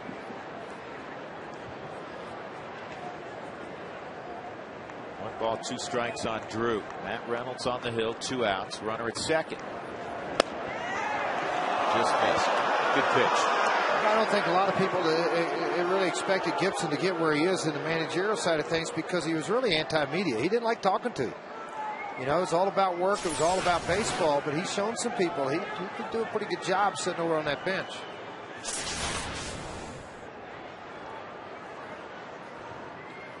Two. Got it. He went around. And now Miguel Olivo loves to run after people. He got Stephen Drew. He loves to show off the speed. Good job by Reynolds to get Stephen Drew with Roberts at second base. Stretch time at Coors Field. It is 9/11, and throughout its history, Major League Baseball has been an integral part of society, bringing fans together. On this day, we celebrate enduring American values as we remember the tragic events of September 11th, 2001. Today, Major League Baseball joins all of America in observing September 11th, 2010 as a national day of service and remembrance. Please welcome Specialist Heading and join him by singing along to God Bless America.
To by Ecotech Institute in Denver, where you can make the world your workplace.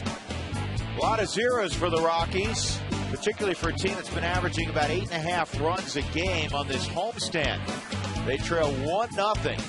The only run, a double off the bat of Stephen Drew to drive in Brandon Allen, who had walked. That came against Jimenez in the 5th. Ubaldo's out of the ball game.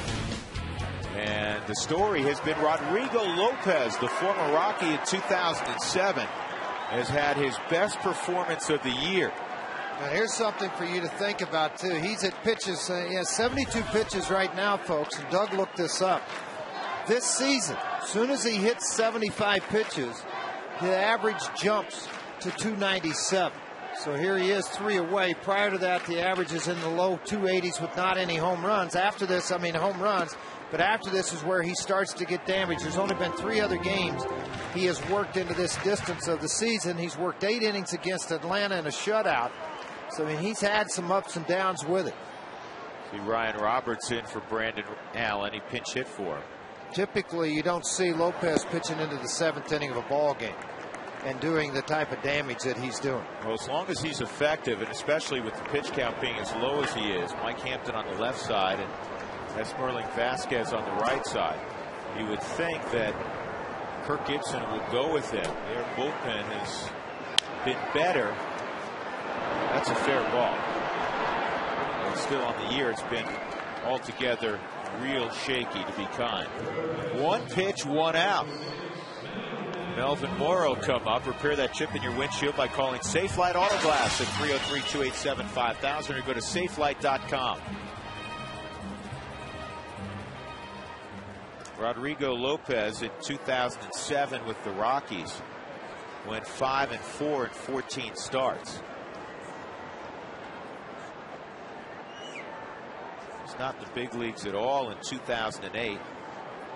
Last year with Philadelphia, 7 ball games, 5 starts.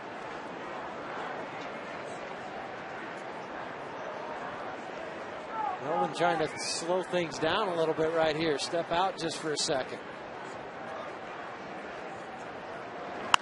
And a base hit for Melvin Mora with 1 out.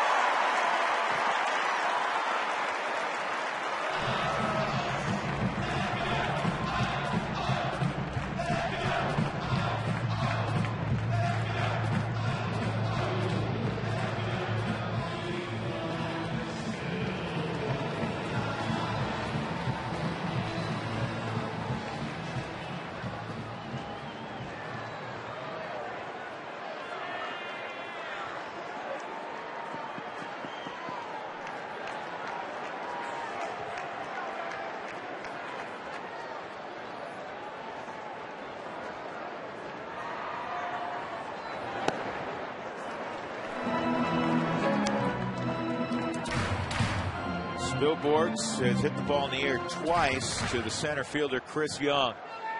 Ryan with 10 home runs this year. And he can hit him out foul pole to foul pole.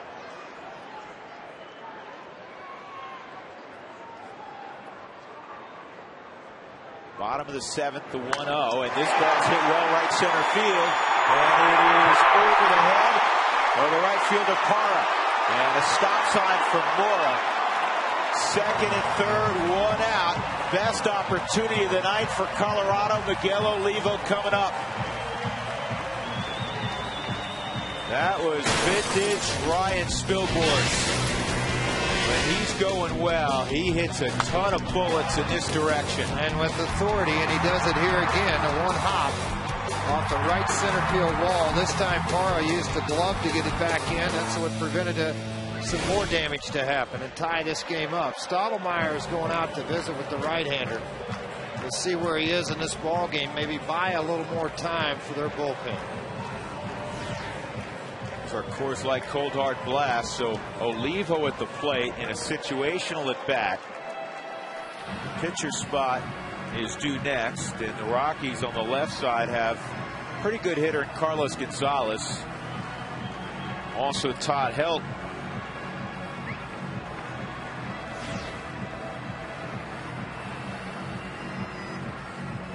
For the moment, it is switch hitter Johnny Herrera. Carlos has a bat. He's in the dugout with 1.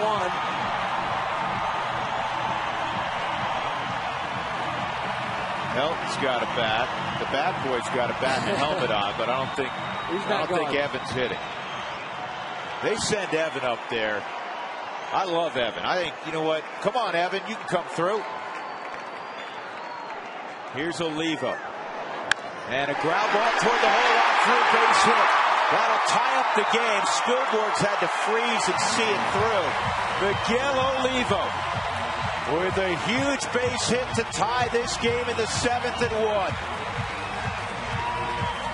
A lot of managers at this point, if you're Gibson, he'd be the guy to just say no and leave him out to lose and win this ball game. And you know, now he may go look over and see what he's got. You see the ground ball through the left side, and it's going to sneak right by and in between Abreu and Drew. The run will score. Spilly's going to be held up. That was an at bat by Olivo where he knew the infield was playing back.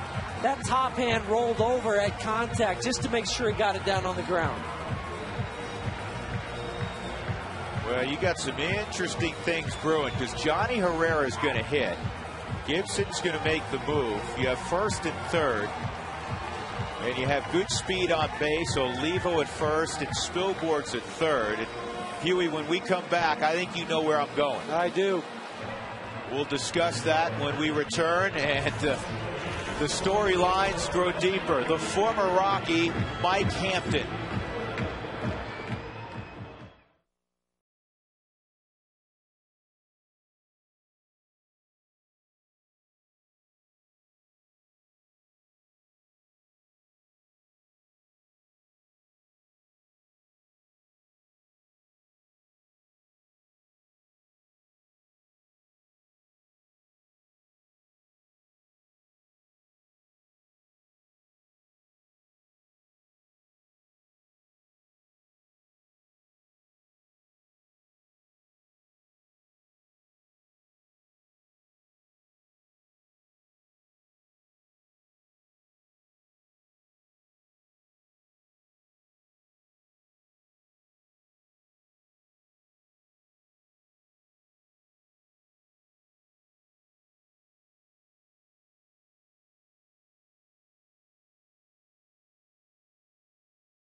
savings plan as well, and you don't have to be a high draft pick to do it. It only takes $25 to get started, and you can set up automatic deposits also.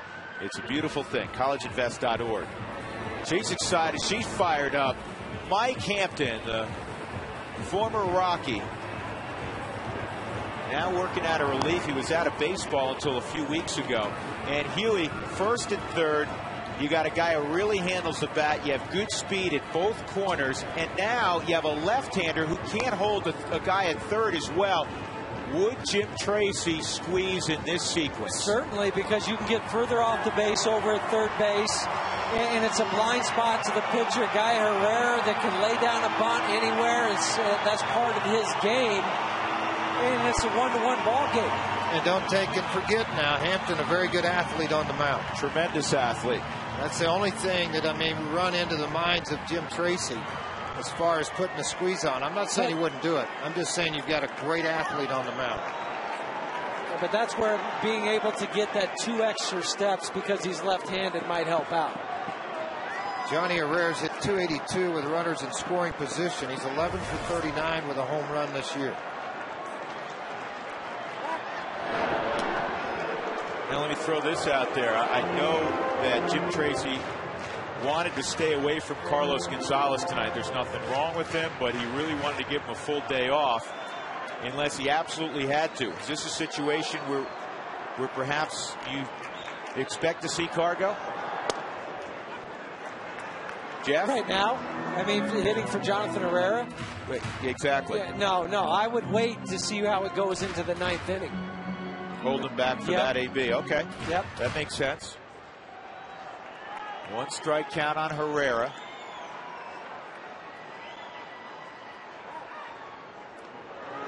And Mike Hampton's seeing if there's any early reveal from Jonathan Herrera. I think that's more why he's picking the first.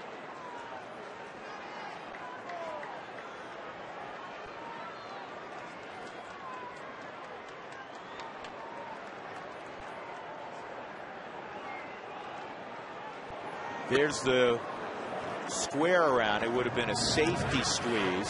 Spilborghs wasn't coming. 1-1.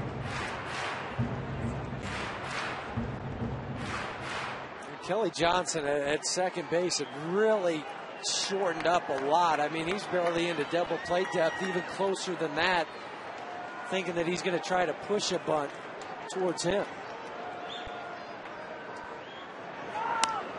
And coming hard with Spilborghs, it was fouled off, so it's 1-2. Where Hampton used to throw prior to shoulder, elbows, backs, knees, ankle injuries, he's had them all. He was a 90-93 guy. Now all of a sudden he's gone to the hard cutter, good slider.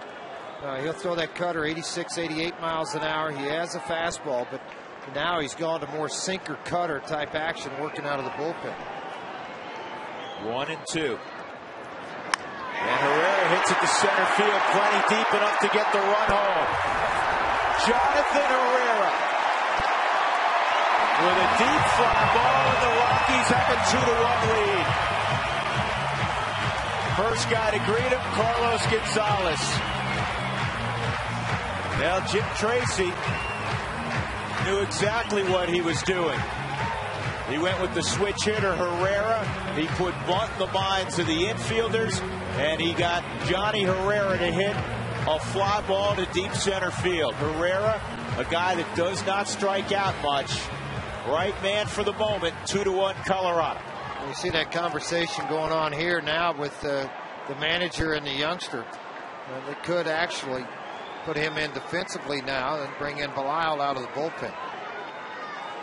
That wouldn't surprise me. Eric Young at the plate. Oliva will draw another throw. Yeah, because you could put Jonathan at second base and put the pitcher into Eric Young's spot.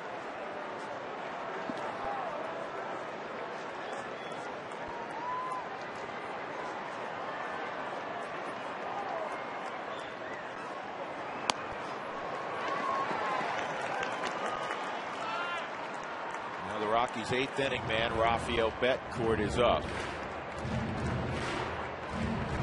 Well rested Rafael Betancourt.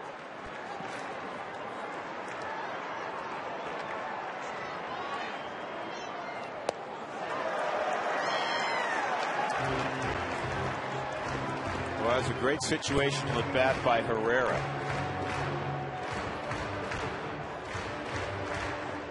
He just handles the bat so well from both sides of the plate, and I think that also factored into why Jim put him up there to pinch hit. This is popped up by Young. Rockies take a 2-1 lead with 2 here in the 7th inning. Olivo drives in 1, Herrera off the bench, the other ribby.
Homer sing after singing last night. We wanted an encore.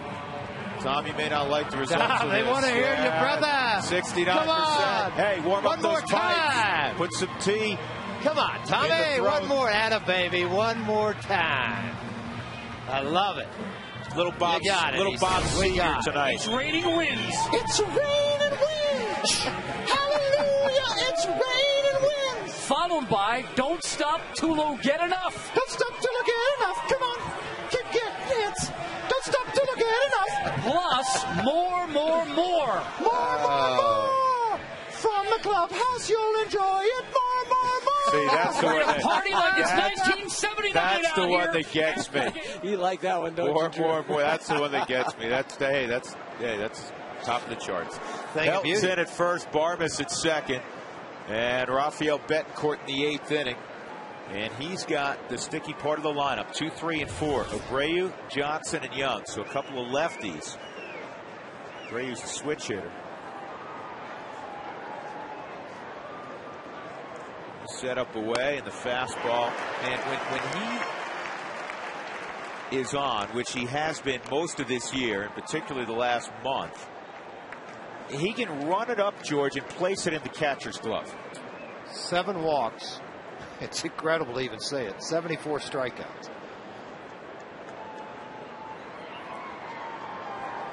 Here's the 0-1. He goes to a slider. It had a lot of bite on it. Missed 1-1.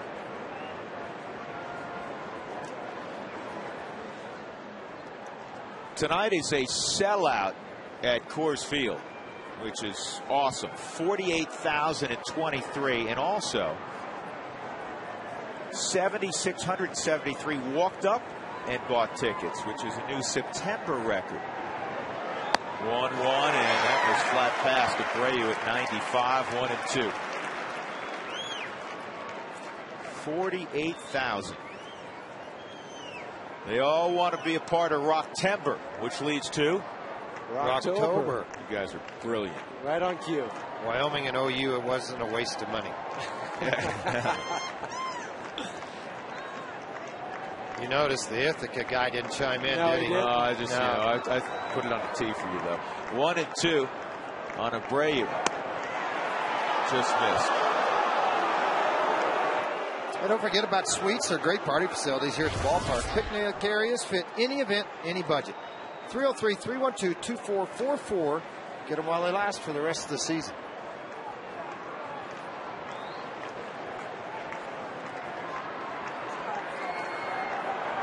Gray 1 for 3. He doubled back in the 4th inning.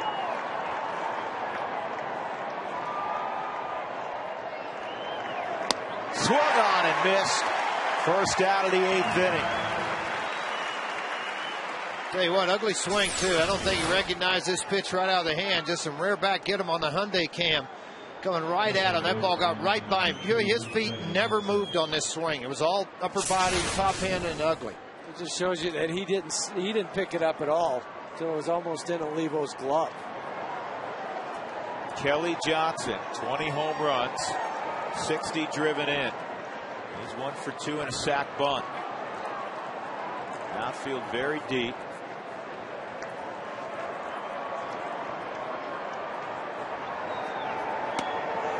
Slider, strike 1.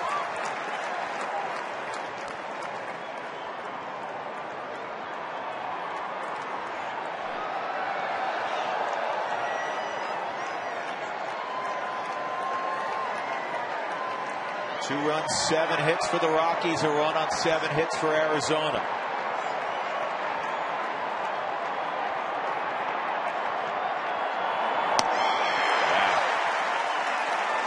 That's Nasty. We got to come up with a lot of giddy up. I want to hear you sing. I really do. No, I do. I've seen you dance, so I know I don't want to see that again, but I'd like to see you sing. Come on. No? Not going to happen. The man needs to know his limitations. All right. Of which I have many. 2-strike count.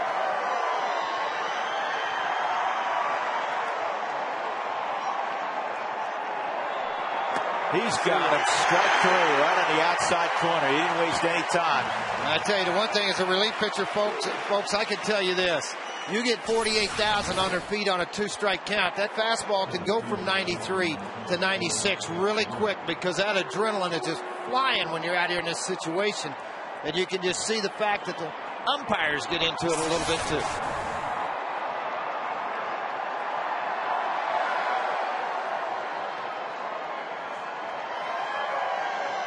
Chris Young at the plate.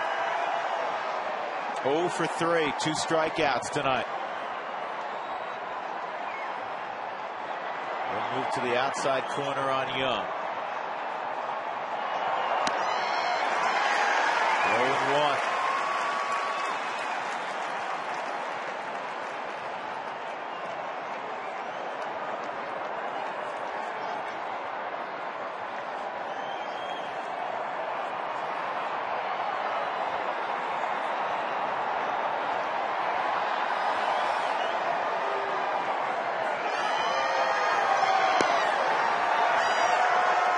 Very quickly join Rockies legends Dante Bichette, the Big Cat Andres Galarraga, Larry Walker, and plenty more at Fantasy Camp January 25th to the 29th. Always a blast. George and I will be down there again.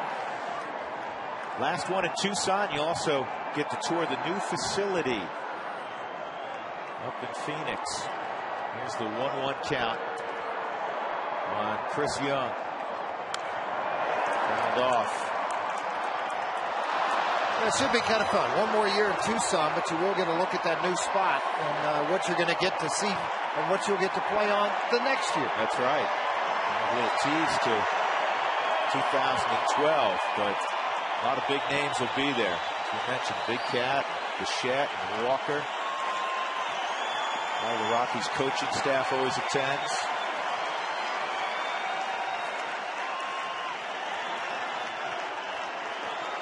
One and 2 on Young. 2 outs in the 8th inning, 2-1 Colorado. Look out, George. Had it all the way. We get every once in a while, people will drop by and they'll say, hey, how many baseballs come in the booth each year? And I answered the other day, I said 2. And he said, only 2 this year? I said, no, only 2 in the 9 years I've been doing the game. Yeah, 13 years, I think I've been 3. They just, for whatever reason, they don't come right in our area.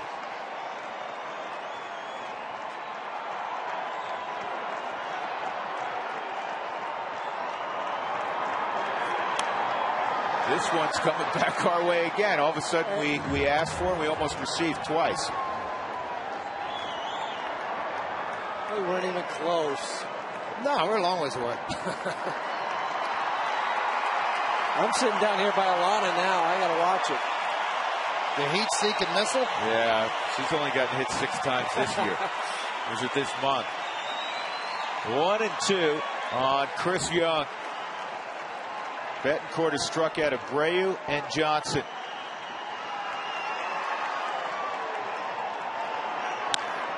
And this is playable in shallow left center field. Dexter Fowler puts out his hand. Another dominant 8th inning from Rafael Betancourt. Rockies 2 and the Diamondbacks 1.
Drew Goodman, George Frazier, Jeff Hewson, and Alana Rizzo. Our Excel Energy fun fact: Troy Tulowitzki will bat second this inning. Tulo has 8 home runs in his last 8 games. The last big league player with 8 home runs over an 8-game span in one season was Ryan Braun in 2008. The last guy that hit 8 home runs in an 8-game span and drive in as many runs as Tulowitzki has. You have to go back earlier in the decade when Sean Green had that week, George, where he hit 4 in one ball game. Yeah, I remember that. In fact, he also added a double and a single that night. 19 total bases. It'll be Esmerling Vasquez. 52nd appearance for Vasquez. Got a good arm. Dexter Fowler, Troy Tulowitzki, and Todd Helton. And he's got a really good arm. I mean, he fires it. Oh, this could be an infield hit, and it will be. It's fundamentally times you practice what had just happened there. Vasquez is locked up on the mound. He saw the speed out of the box of Dexter Fowler, and it was like major lockup to go over and get it. I mean, that's the only way you're going to get Dexter. This is going to have to be a continual motion to get it. It's like stop, pick up, jab, and then fire from 30 feet. Good job by Dexter to do it. Instead of Vasquez not doing his job, Dexter does his, and he ends up with a leadoff single in the 8th. Rockies looking for insurance. They trailed 1-0 from the 5th inning until last half inning, or the last half inning they were on offense. They got 2 in the bottom of the 7th. A 1-out single by Mora, a double to deep right center by Spilborghs, an Olivo base hit to left to drive in 1, and then Jonathan Herrera pinch hit sac fly. Tulowitzki tonight's 0 for 3. Caught looking his last at bat. And he thought about laying down a bunt. We've seen him do that before. In fact, we saw him do that earlier this week, bluff the bunt, and then he went on to have a 2-homer game, including a home run later in that same at bat. He went from bunt to bomb.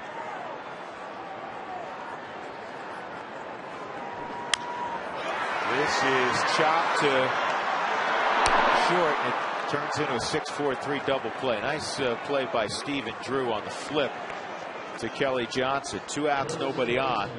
And that'll bring up Hilton. A reminder, fans, if you'd like to receive text message alerts when the Rockies score 7 in a game, for the Rockies Taco Special from Taco Bell, text the keyword TACO to 95323.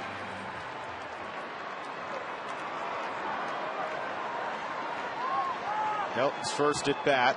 Came in for Giambi defensively last inning. Houston Street getting prepared to pitch the 9th inning.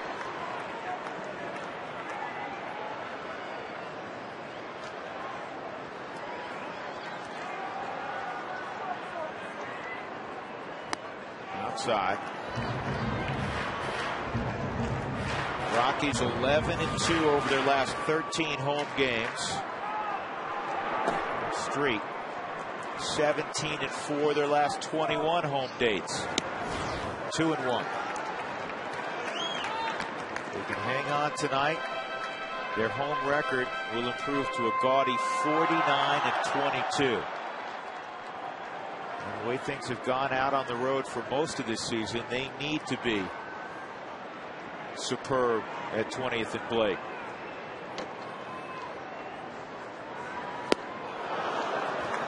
Good pitch, 2-2.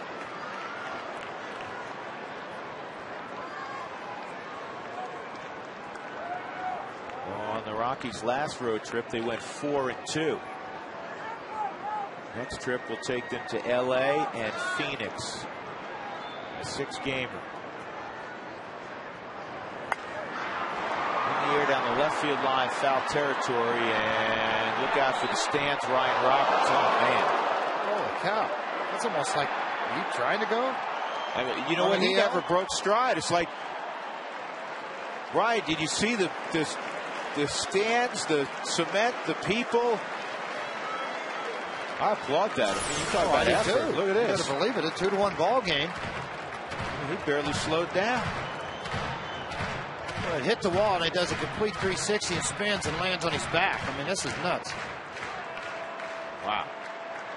He hit that thing hard. I'll clap for a play like that, a hustle play like that. Well, Kirk Gibson will like that play. 3-2. Suffice it to say, whoever he was talking about, it wasn't Ryan Roberts.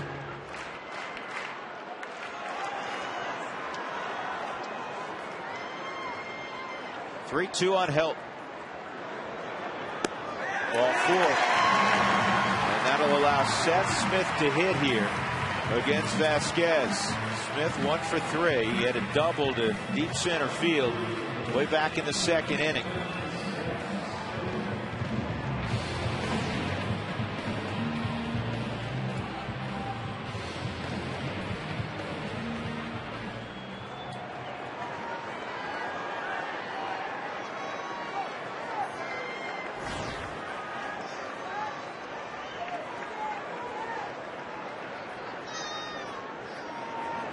Outside.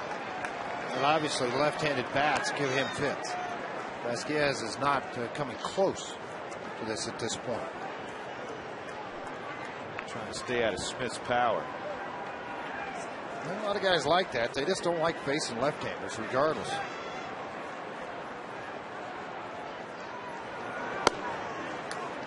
Two and 0.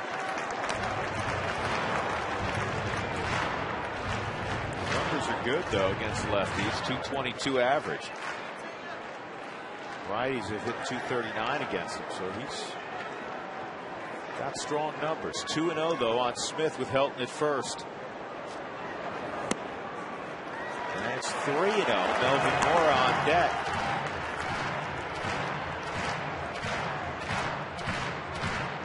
Looking at Richie Dower, George, and he never put that one finger out, take one. That's, you know what, if you like it, drive it.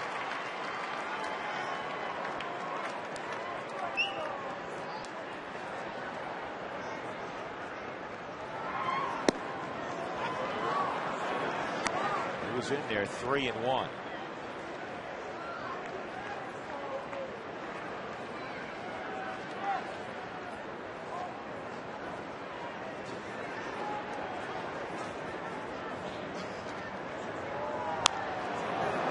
You see the good fastball, the good arm. It's just a matter of harnessing that, and it's like it's running away from the left-hander. So that's why you see a lot of foul balls over the third base dugout versus being pulled by Smitty. Ball sinking and running away from him.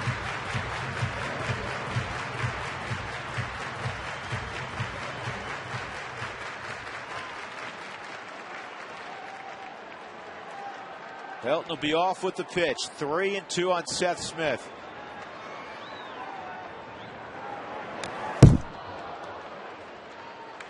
The Rockies earlier this week swept the Cincinnati Reds, first place team in the NL Central, in 4 games. And as he was departing, Dusty Baker, who knows the Rockies well from his time in the West with the Giants, said the way they're playing, I have a strong feeling we're going to see them again. I would agree with him.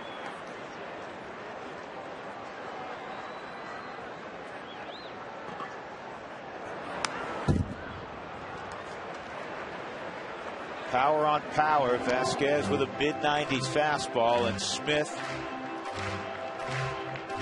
can turn on a bullet.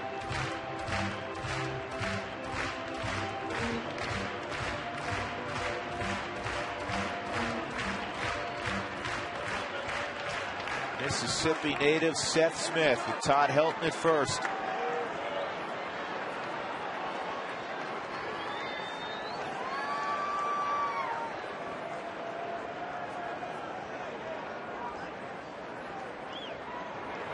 Outside, ball 4. And now Helton in scoring position for Melvin Mora, who has a couple of hits in 3 trips tonight. Well, all I know is he's faced 3 out of 4 left-handed bats, 1 a base hit, 2 walks. Get a shot at Melvin Mora, a right-handed bat here.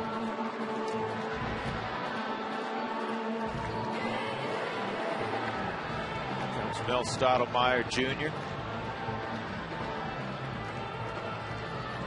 Would love to build some insurance.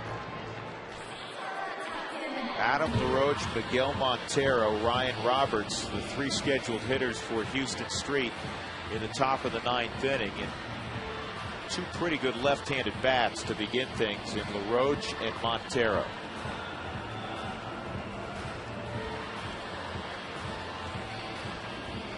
Aaron Heilman.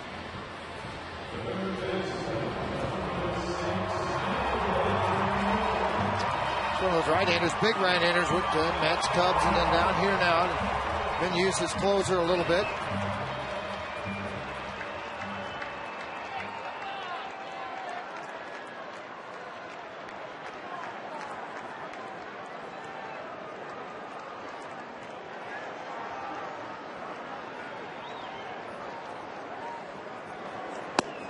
Strike on Mora. Sharp single to left field his last time up.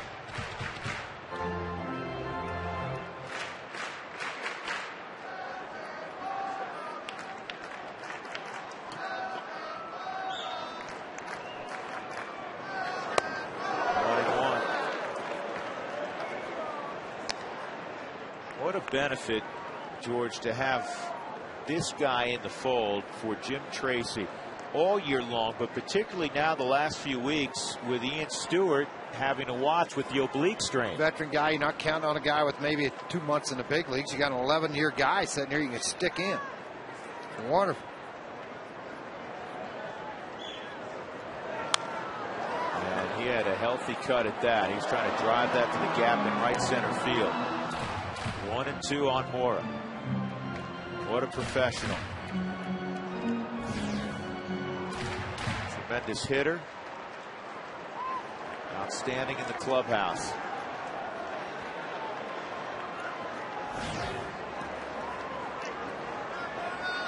Average of 280.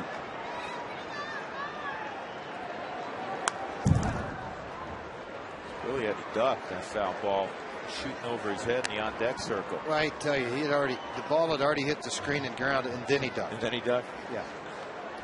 He was a little late on the ducking part. Fortunately, I guess it was a little above his 6'1" frame. I'm surprised more guys don't get hit, though. They're so close.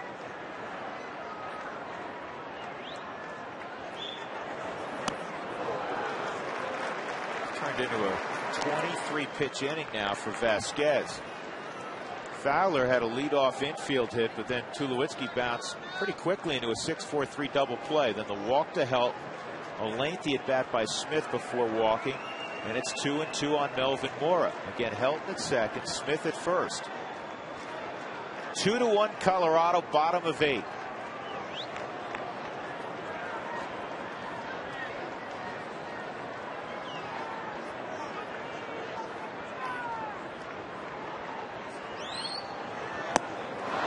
Strikes out Mora to end the inning. We will go to the 9th inning. The Rockies leading by a run. Houston Street will have that threesome.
SN is brought to you by Xfinity Voice Unlimited local and long distance call 1-800-XFINITY. By Dex One Marketing Solutions business results. By Geico, 15 minutes can save you 15% or more on car insurance. And by College Invest, helping Colorado families save for college. Rockies 2, Arizona 1, top of inning number 9. Tom Helmer, you saw the results of the poll. I did. And you know what? We're kind of going with an 80s thing. We'll start with Ubaldo. That's what I like about you. You keep the games real tight, whether it's up, down, all around. You know he's going to be throwing strikes. That's the first one. Rodrigo Lopez about da-da-da-da-da-da. Rodrigo, da-da-da-da-da-da. Suave. Yeah, that's another good one. And finally, Rockies were down, but don't stop believing. They've been coming back all season. Don't stop believing. He's awesome. Hey, let's hear it. Tom. Yeah. Tom, I hate to break this to you. Guess what our Breaks Plus poll is for tomorrow? The 90s? No, yeah, exactly.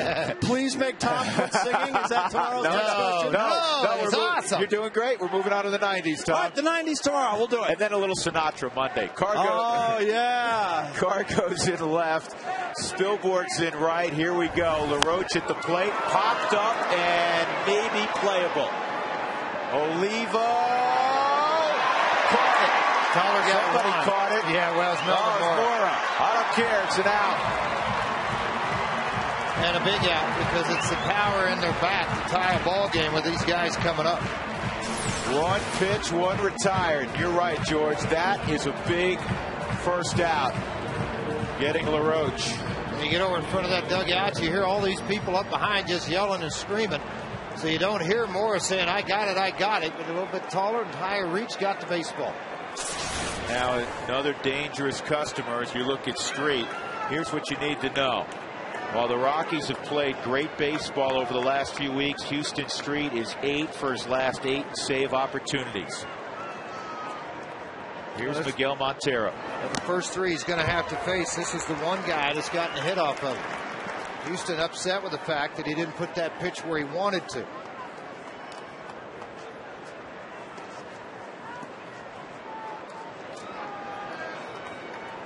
Street in the Rockies uniform, 52 of 58 90% save percentage. And matches up pretty good with any closer in the game. Well, he's now, Montero is 3 for 4 against Houston Street in his career. You'll probably get a pinch runner also for Montero. Well, you'd think so. Bo Porter popped up, looking down the Diamondback dugout. It will be Justin Upton, who can really run and understands the pickoff moves more. You got a veteran guy coming in the ball game. And Mark Reynolds is going to pinch hit for Roberts.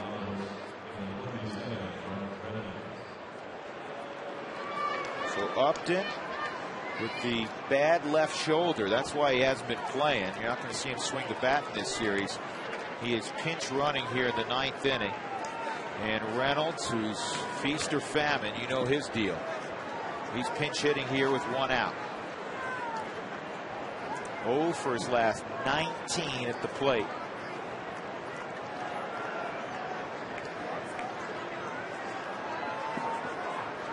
Two-1 Colorado.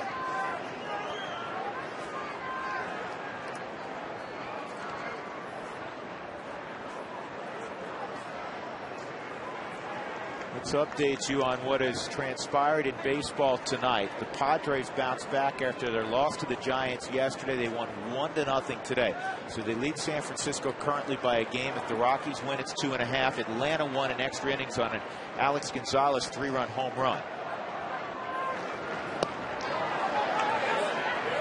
No swing.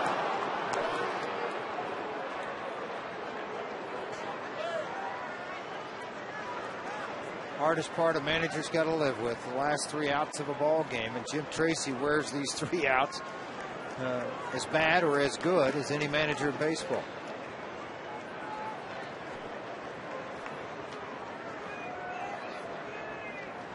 One 0 on Reynolds. Big swing and a miss. That's not where you want to work him, though, George, is it? Not up and in, or out up in the strike zone at all. This ball's going to have some late runs. See that ball start to run and then get close to the knuckles.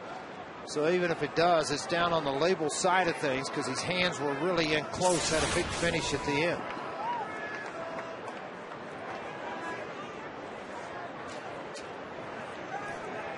One. Upton takes off. No throw. And now the tying run at second. That's a big stolen base, too. It really is, because obviously a lot of things can happen now.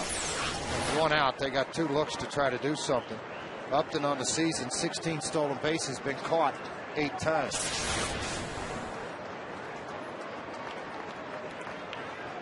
Gerardo Parra's on deck. 2-1 on Mark Reynolds. Outfield really deep, so any kind of hit is easily going to score Upton. 3-1.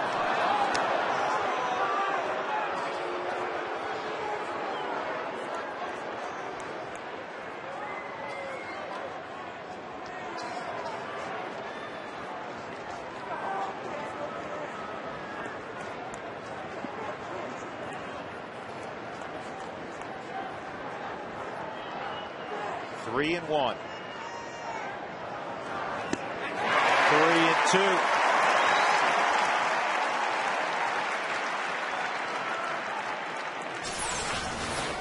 Thinking maybe you might go in a slider mode here, and you just go hard heater away.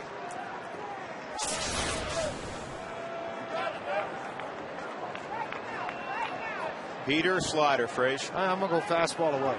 And again, I think one of the reasons why is just because I feel, you know, in this situation, I don't need to put the winning run over. I've already got the tying run on. He went slider, he missed. Ball 4. You have a force all around, but you have the go-ahead run at first base. And Gerardo Parra at the plate. Dak out to have a meeting on the mound with Houston Street and Miguel Oliva. A few times Street has had traffic and save opportunities.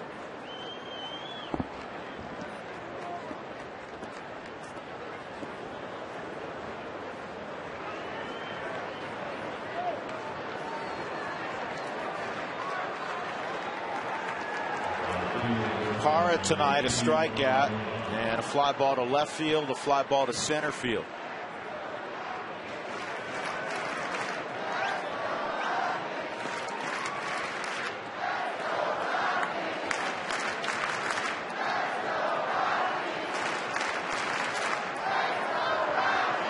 Ryan Church has come out on deck.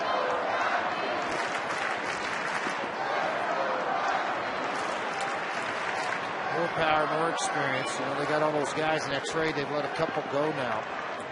From the Washington Nationals. Church, one of those guys. But he has a lot more experience in these situations than younger kids. And Parra was on that fastball. He fouled it straight back. Gerardo hitting .253 against righties this year. Actually hitting better against lefties, .273. For spring training 2 years ago, Mark Grace, doing a spring training game between these two clubs, Mark Grace told us to look out for Parra so he could swing the bat. Rockies hope he hits a two-hopper right now to Barmes. They can turn a double play and shake hands. 2-1 Colorado, 1 out in the ninth, 2 on.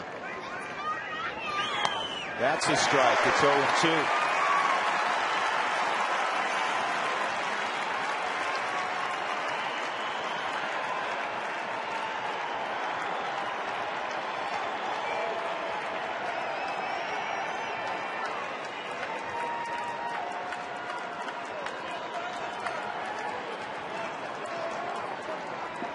White t-shirts, the Jimenez t-shirts given away tonight are starting to show up a little bit like the Homer hankies that carried the Rockies the last couple of falls. Here's the 0-2. Oliva did all he could to make that look like a strike at the top of the zone. 1-2. He was out of the forward strike zone. 1-2. Upton at second. Mark Reynolds, who runs well, is at first.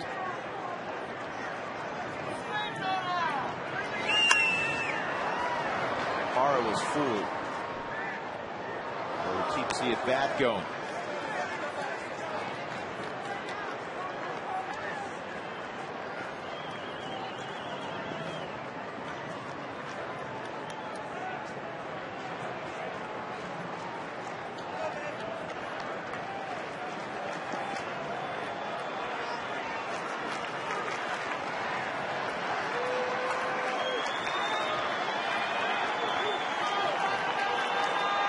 Here's another 1-2. He's got it. 2 outs in the ninth. He strikes out Parra on high heat away. And he took it, just rode it up into the strike zone. And when you do this, coming right at him, he's thinking inside fastball here, and then the ball tails and rises at the home plate area. He got him way out on that front foot with a power swing, and he's out. It'll be Ryan Church, the veteran, pinch hitting here in the pitcher spot. Church got in last night in the 8th inning and produced an RBI double in the 9th against Matt Daly. The 179 stick off the bench this year.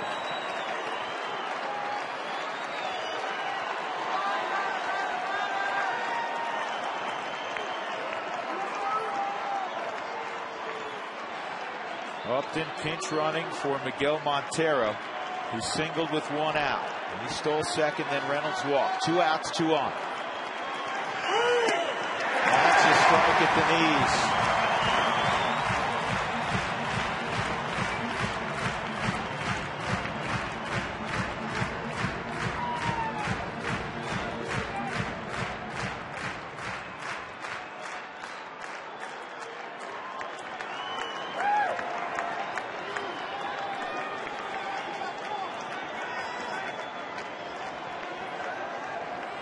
Strike count on Church. 2 strike count on Church. 48,000 on their feet. 48,023 to be exact. Well, they got command all of a sudden, man, right here at the very end. He just painting that fastball in the outside corner. I'm telling you, you get that adrenaline going. As Betancourt had it earlier in the 9th inning, and you see this crowd on their feet, and you realize what it's all about and where you are and what time of the season it is. Do the Greg Maddux take it a little further off the plate, George? Well, why not throw the hard sinker? He hadn't offered to it yet. He's looking for something right in here he can drive. He got something and fouled it off. Woo. And he missed by a couple of feet on that offering. That was up in the zone and out over the plate. You could tell where Olivo set up. He wanted it off the plate.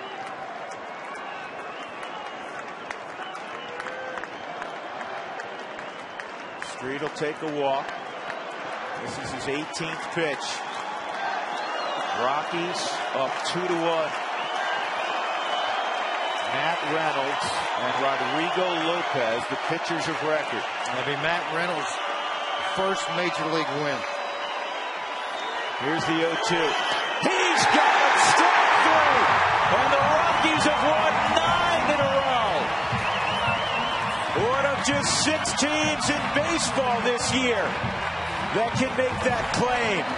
It was not easy. They come from behind. A couple runs in the 7th. The go-ahead run driven in by Johnny Herrera, of all people. And then a white-knuckle 9th, and Street strikes out the last 2 as he freezes Ryan Church. Oh, what a win. Jubilation in Lodo. The Rockies please a sellout crowd, and they keep on rolling. They're now 78-64. They win it 2-1. Tonight's delivery of the game brought to you by Jimmy John's. Miguel Olivo tied it with a base hit as Mora scores. And then Johnny Herrera against the former Rocky Mike Hampton drives it to plenty deep center field. Spilborns cruises home, and that was the difference in the ball game. Rockies 2 and the Diamondbacks 1. Reynolds his first career victory. Lopez takes the loss. Street his 18th save. Stick around. The postgame report is next.